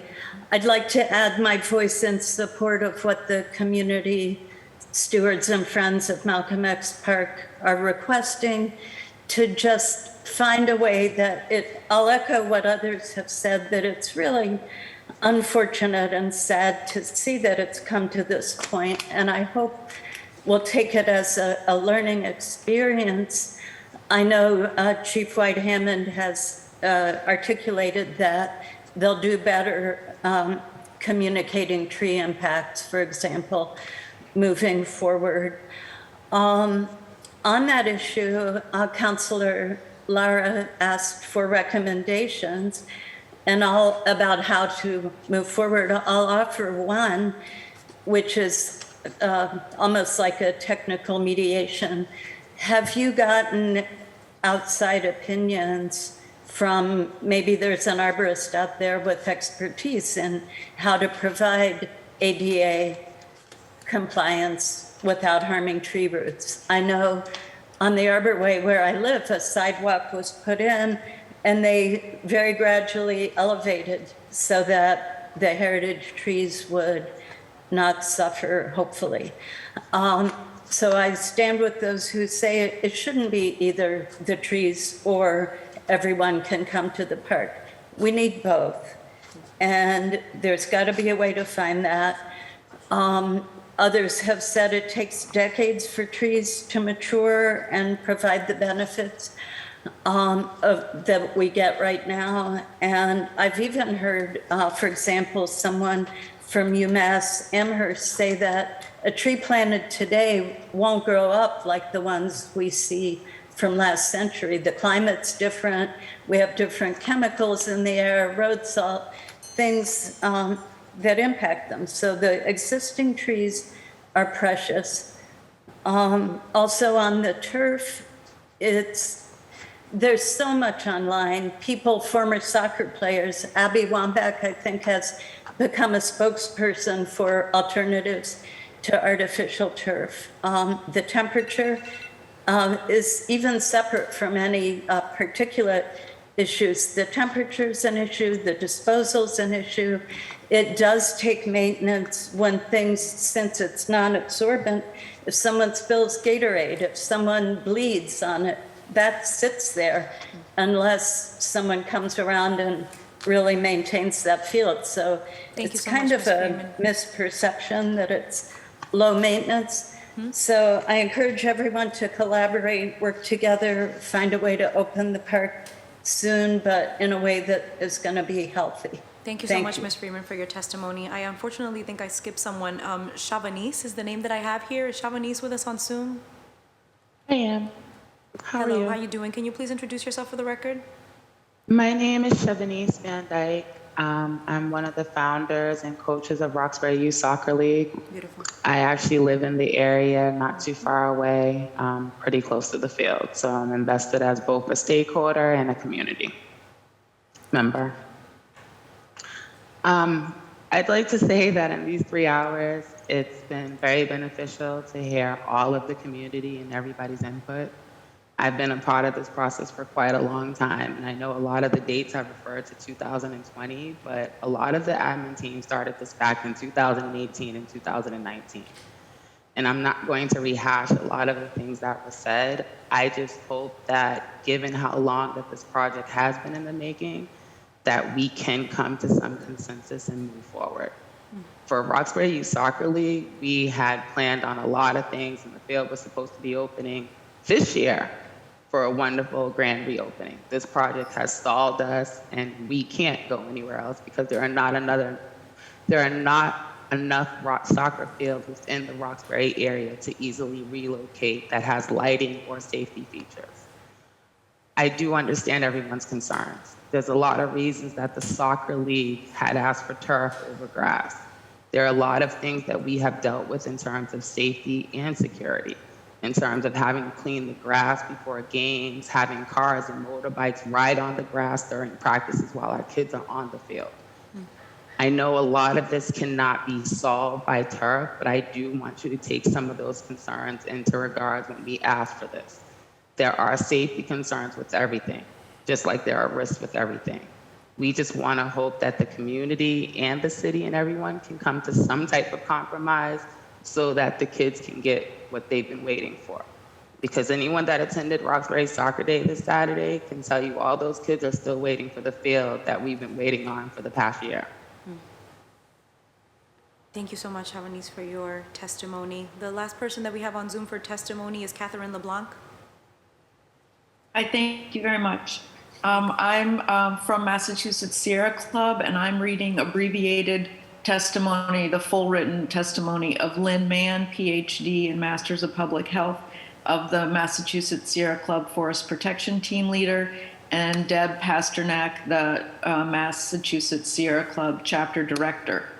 Thank you. We oppose the installation of artificial turf at Malcolm X Park. We recognize the challenges of maintaining natural grass fields, but they are the only sustainable option. We can't keep fossil fuels in the ground if we keep using them for plastics and other petrochemicals. Synthetic plastic is much hotter than grass by up to 50 degrees Fahrenheit and will create a heat island for the athletes and the neighborhood. Heat island is often thought to exacerbate the climate impacts of our hotter and drier summers, and the plastic turf can cause skin burns and heat-related illnesses, which would be further exacerbated by the proposed loss of mature tree canopy cooling. Each full-size field removes over 2 acres of ecosystem that sequesters carbon and covers it with plastic. This will result in a loss of habitat for birds, small mammals, insects, earthworms, etc. Plastic turf is often sanitized with chemical biocides, which is not required for grass and would further degrade the surrounding habitat. An artificial turf field consists of a large number of undocumented mixtures of petrochemical plastics and chemicals of varying toxicity. All plastics and other petrochemicals are toxic throughout their entire life cycle, from oil and gas extraction to product disposal. A variety of toxic PFAS chemicals have been discovered in major components of turf fields. PFAS is so problematic that this should be enough of a reason to reject artificial turf. Rainwater will wash chemicals and microplastics into the soil, groundwater, and the storm system. A synthetic field will eventually become over 100 tons of bulky solid waste. Several other communities across Massachusetts have rejected artificial turf or even imposed a moratorium. The inclusion of artificial turf in Malcolm X Park is inconsistent with Boston's leadership in avoiding unnecessary plastics shown by its bag ordinance, and the location is inconsistent with the city's committee to address environmental injustice. We urge the city to consider significant long-range negative environmental and health impacts of artificial turf. I'm sorry, did the bell go? Yes. Okay, I'll stop. Thank you so much, Ms. LeBlanc, for reading and sharing that testimony. And thank you to everybody who testified today. Wow. So we are incredibly over time. Thank you, everybody, for being so patient and for the people who remain here. 2 things. It is very obvious that there is a need for, now there was a plan that there would be 6 people who were representative of the community and 6 people for the administration that would work on an updated plan. Is there a reason why that cannot continue to be the case. To be honest, when we had the meeting, I'm just being transparent. Yeah. I thought I was coming to 6 people, and it is my understanding that those 6 people invited additional people, so there were 30 people. Yes. So we weren't able to have a focused meeting, which is why we had originally agreed to the small number. So knowing and that, so I think in a situation where you would Yeah. be able to maintain the 12 people as like the 6 people as representatives of the community Mm-hmm. to be a part of that, can you maintain that commitment to come up with a new plan, like a different plan?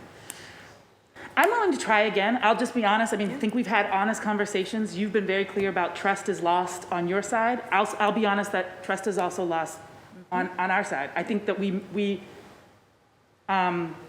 I thought I was coming to things, I made agreements, and it felt like in multiple instances, it turned into something else. So I'm saying, from my perspective, if everything is going to just be a wide open community meeting, then what we did is had another wide open community meeting because we weren't able to have the smaller group meeting. You may have a different opinion, but I mean, I was shocked when I showed up and there were a lot of. Okay, well, I would like to hear the opinion about the 6, mostly because this is the process that the community agreed to. That 6 representatives would get together, and so we want to honor that process. And so can you talk to me a little bit about why there were 30 people there? Great. One reason is that for that meeting, first of all, I don't think there should have been 30 people there, number one, and I don't know that it was 30. I do know that in the absence of the city's own professional people, including folks from the design team, not just an arborist, who were not going to be able to be there, we did ask, which we thought was allowable, that our arborist come, which was another person. We had an elderly woman with decades of experience in the maintenance and restoration of public and private homestead sites, particularly in the western suburbs, who came. And other sort of like technical people. There were a few others that I wasn't aware of that would be there. And you also asked us to bring, and they came. Yeah, there were 2 members that came who had mobility challenges. People with mobility challenges, because at that point in the conversation, that was actually a priority, was that you hear from them. And we made sure that you heard from them first when we were all gathered. And I think 2 unfortunate things happened that we can avoid. One is, and I'll just speak for myself, even though I know others agree, whether they were supposed to be there or not, which is that we often hear a recitation of things that have been clearly communicated. Right. And can I just make a quick piece on that? That wouldn't have happened if there were not a bunch of people who said, I have no idea what's going on. And it felt like now that we have, a series of additional people who haven't been in the process, So we it need to sounds bring them up to like speed. very clearly, we don't need to do a rehashing of it, but it's very clear that, and what I'm hearing from you is that that was a one-time thing and that will not That's continue to be the manageable. case. Okay. In fact, I would advise that since one of the things that have happened intentionally or unintentionally is that the community seems to be pitted against itself, Now, Mr. Evans, I'm sorry because is that we we've been had holding- folks that maybe should have been there, like Miss Harris. Yeah. I mean, you asked her, she was there that night. She didn't identify herself to be one of the 6, but I don't mind if there's 6 Right. or 12, or 12 of you. Likewise, I think, we tried very hard we're on the southwest, east, and north corners of the park, the 6, so that nobody has an overly this section of the park bias with our groups. I think we can resume it. I think we have to, because I don't know anybody else who's gotten this far down the road on both sides with as much familiarity as what we jointly have at this point that could possibly get us out through this impasse, as long as we're honest and transparent, and also not be surprised by folks and issues that we didn't know were on the table. Mr. Evans, thank you. So, I mean, I think. Chief White-Hammond? No, I Okay. think 2 things. We've been holding central staff over time, and the administration and everybody else who's still here first. One, became very clear to me I don't think that the community is pitted against each other. I think everybody's on the same page based on what we heard here. Even in the complaints, there are the turf, the amphitheater, the trees. That's it, right? People want answers about those three things. There has been an incredible amount of feedback of the community process, and also we can't go back and do that over. So all of that feedback is for learning, right? It's like we can't do that again. And I know that there's been a break of trust, but there's not much that we have to create a new process, right? It has to be different, but we can't go back. We have to hear you and do that, and so barring the community process and getting a promise that we're going to get to that, knowing that things are not going to be perfect. So this is two things. I have not received, outside of the people that I heard here today, the 4 people that we heard from here today, nothing, our committee has received nothing but support letters from everybody who uses the turf for the turf. Now, I share the concerns from the community in terms of the toxicity of the turf, right? I don't speak this as only the chair of this committee. I'm a soccer player. I played Division I soccer in college, and we trained on a turf field, right? So I'm not coming at this as somebody who doesn't know, right? So I've gotten support from everybody who uses the field that they want the turf. Can you unequivocally provide documentation and proof to the people in this neighborhood that this turf is not toxic, that there is a plan to maintain it, that the water is not going, if you, right, like, we need to be able to say that. We need to be able to say unequivocally, 100%, this is what we're using, this is what that means, and we need to be able to provide that proof to the community. Of course, everybody's not gonna be happy. Some people just don't want the turf. But if we're gonna go there, so those are the two options that I see. Yeah. You provide unequivocal proof that this is what's gonna happen, or you don't use the turf, right? I don't see. No, I think that documentation can be done. I think the second piece, in my opinion, there's a lot of agreement. There are 2 major issues. Yeah. One is the question of the turf. Yep. And I do think that pulling that and putting it into a document and putting it out there is important. Yes. I think the second piece is, I have reached out to other landscape designers that are just friends of mine that I know have. My understanding, and this is also from the artburst that you brought, is that there's no way to do regrading without some impact on tree roots. Yeah, we're not gonna get to 0 trees. So that is, I think we have to all come to terms that we're not gonna get to 0 trees. Yeah. Dr. So you are going to have these detailed yeah, discussions but I think, meeting, right? You know, I'm not saying here, but I just want to be, from what I am hearing, everybody can't get everything. You can't get to 0 trees. Okay. You can, Mr. Evans, if you have a 10-second comment, you can make a 10-second comment. Heard is the things that have risen to the top because they're the most frightening to those who are most concerned about them. Yes. Okay, there are others among us, myself included, who's not so much interested in the toxicity of the turf as in the sort of the aesthetics of the park, the character of the park that we talked about so much, the fact that there's underground streets. Same with the trees. If the tree removal or preservation is a derivative of regrading, then we need to be talking about regrading. And if the answer to regrading is a one sentence that ADA is non-compliant or non-negotiable, which, okay, I agree, but let's go down there, not, let's work with the commissioner whose part of her job, as she said, was to create creative solutions. I don't think the creative solution starts and ends with her just saying, at the end of a process, the size of this project, let me just finish and I'll stop, is such that we got to go all out on this. And because we've heard from many other people, including in the ADA community and experts, that this hill is actually not, there's so many adverse impacts of regrading the hill. I mean, if you cut down all the trees, or if you kept them all and left them all, regrading the hill would be the issue, not the trees. Here's what I'll say. I'm willing to hear from experts who have a background in ADA accessibility, who want to share additional information. We can evaluate that information. I would be so glad far, for you I to have do not that. heard that, and I've talked to multiple people, not just within the city. As I mentioned, I come from a family of disability activists, so I've talked to other folks. If you have people Yet we've that have only been having this hold conversation on, for what I'm 6 saying. weeks. Here, if you have somebody else that knows something different, I would love to hear from them directly. Beautiful. It's very clear to me that what the issues are. We need to get this project going. And this is not from the city of Boston. All of your neighbors just showed up here and said, get it done, right? We need to get the park going. We are 2 months behind schedule. I need to know very clearly, not today, but Yeah. if you can give us that information, how much longer before we're feeding into next year, right?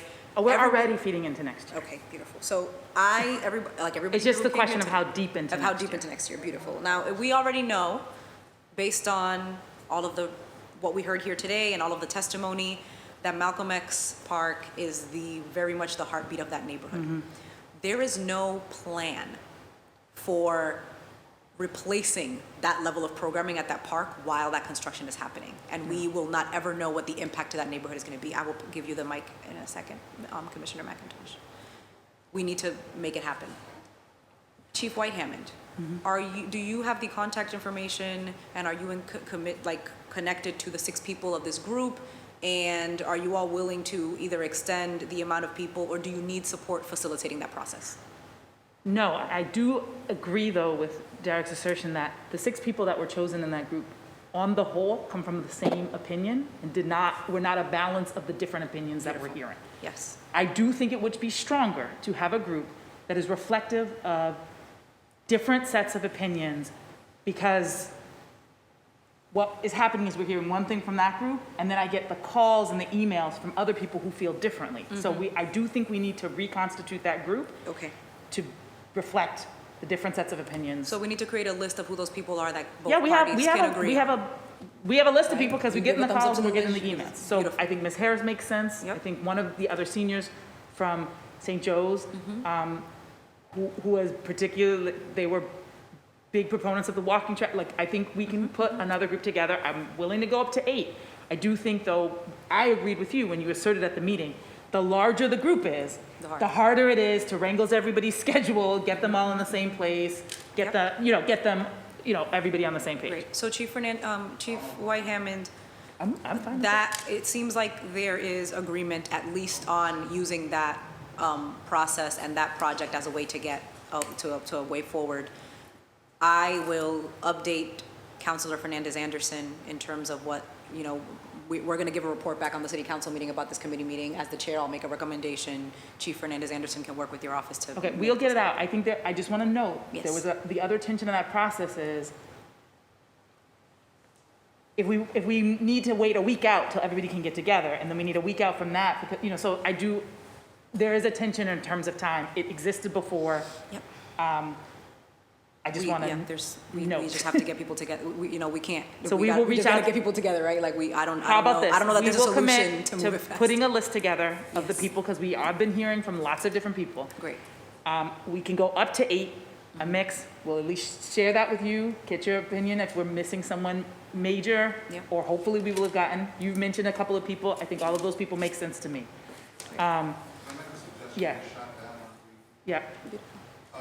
I think it's appropriate for us to jointly add people from the community to continue where we mutually know we are and are not, and who would be useful for that. If we could agree on who those people are. And I think you've made 2 good suggestions. I would also mention Coach Wilson as a possibility and Donald Brown. Very knowledgeable about this process from the beginning, and very not so concerned about trees or Honeysuckle Hill. Okay? But youth.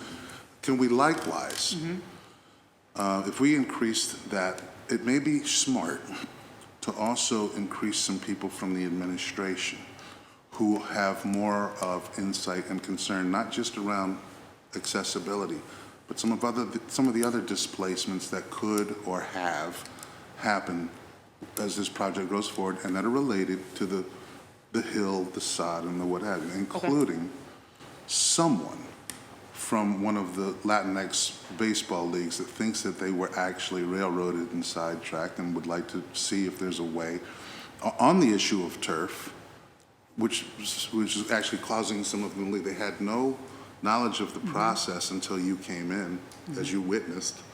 And when it was asked just prior to your coming in, that one of the positions as a community liaison to reach into the community be Spanish-speaking person, since there's such a large community of Spanish speakers who use the field.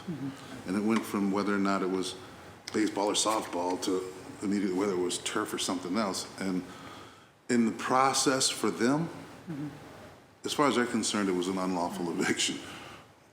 Beautiful, okay. And they're significant Thank you for members that of our feedback. community. Yeah, and I've heard. So if there's somebody from the those city folks. who's Yeah. like with I don't know who. We do, we have all Access. those liaisons, people who speak Spanish. Somebody the from city can there provide all that we have could all that. agree to, just like somebody from the communities that we can agree to. Yep. So we have an equal number. I would like to cede the floor to Commissioner McIntosh to make a comment, and then I would like us to move to close. Thank you very much. And I was taking extensive notes during all the testimony because I really wanted to address everybody's concerns. And I really just want to say a few things, that this park is a really complex space. As you know, it has different elevations. It's older. The Parks Department did extensive analysis, engineering on slopes, on grades, on trees.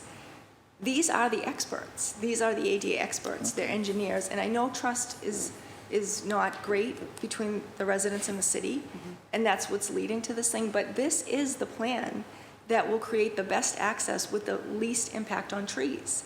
So the city, you asked to be creative. The city has been creative. The landscape architects, the engineers have been very creative. And this park still won't be 100% accessible. It won't be compliant. Every entrance won't be compliant. But it will have a great deal of access with the fewest impact on trees. They went from 54 trees down to, is it 29? And really, you can trust me when I say these are the experts. So I don't know where it's going to go to bring in other ADA experts. I don't know who they would be. I know that this is a plan after a very thorough analysis, an engineered analysis, that this is the greatest plan for accessibility. And we've also heard from residents, you mentioned that nobody with mobility impairments are here, but there were. We heard from two women to my right who talked about wanting to use the park. A gentleman wants to use the park with his 90-year-old father, and as he ages, he wants to be able to age in place. You've lived here for generations. We want you to continue to live here for generations and to be able to use the park. So when I say things are non-negotiable, I only mean the codes. It's like lighting and electrical. It's a building code and it's a civil right. The ADA is a civil rights law that prohibits discrimination against people with disabilities, and the AAB is a building code. So what we have here is a plan that does meet those needs, and I believe the disconnect is within the trust that you don't believe this plan has looked at all those things, but it really has. Yeah. Thank you, Commissioner McIntosh. I think they're right about that. I do think that I have heard from Mr. Evans and other people, some of the people from ACE too, that there hasn't been sufficient communication about what ADA means. And so I think that maybe as a part of the process, some learning and education around that would be helpful as well. I think we've heard that clear. So can we commit to doing that? Yeah, and I think that's, to be honest with you, I think it is an example of something that we are considering, but we have to be able to be transparent at the beginning. Yes. And we are looking at how we create materials that start all park redesign processes that say, here's where we're coming from. These are citywide values. Here's what they mean. Yeah. We didn't do that. All we can do is learn moving forward. Thank you so much. I really appreciate all of your time. Justice, Mr. Evans, you have done an incredible amount of work. I have seen you here multiple times just this month, and you have been, just a testament to your community and to the work and the people of Roxbury and the fighting spirit of the people of Roxbury, the administration. You have also just been listening, and you've learned a lot of hard lessons in this process that I hope will be implemented in the future. We would really like to see this project move forward. I'm going to make the recommendation that this process of expanding move forward so we can figure out a way to get it done. And I will loop in Councilor Fernandez-Anderson to make sure that we do that. Thank you all so much. I think you should. I think we need to meet next together. week. Yeah, I think you need to create a timeline. We need to meet next week. Yes, I think you need to meet very soon.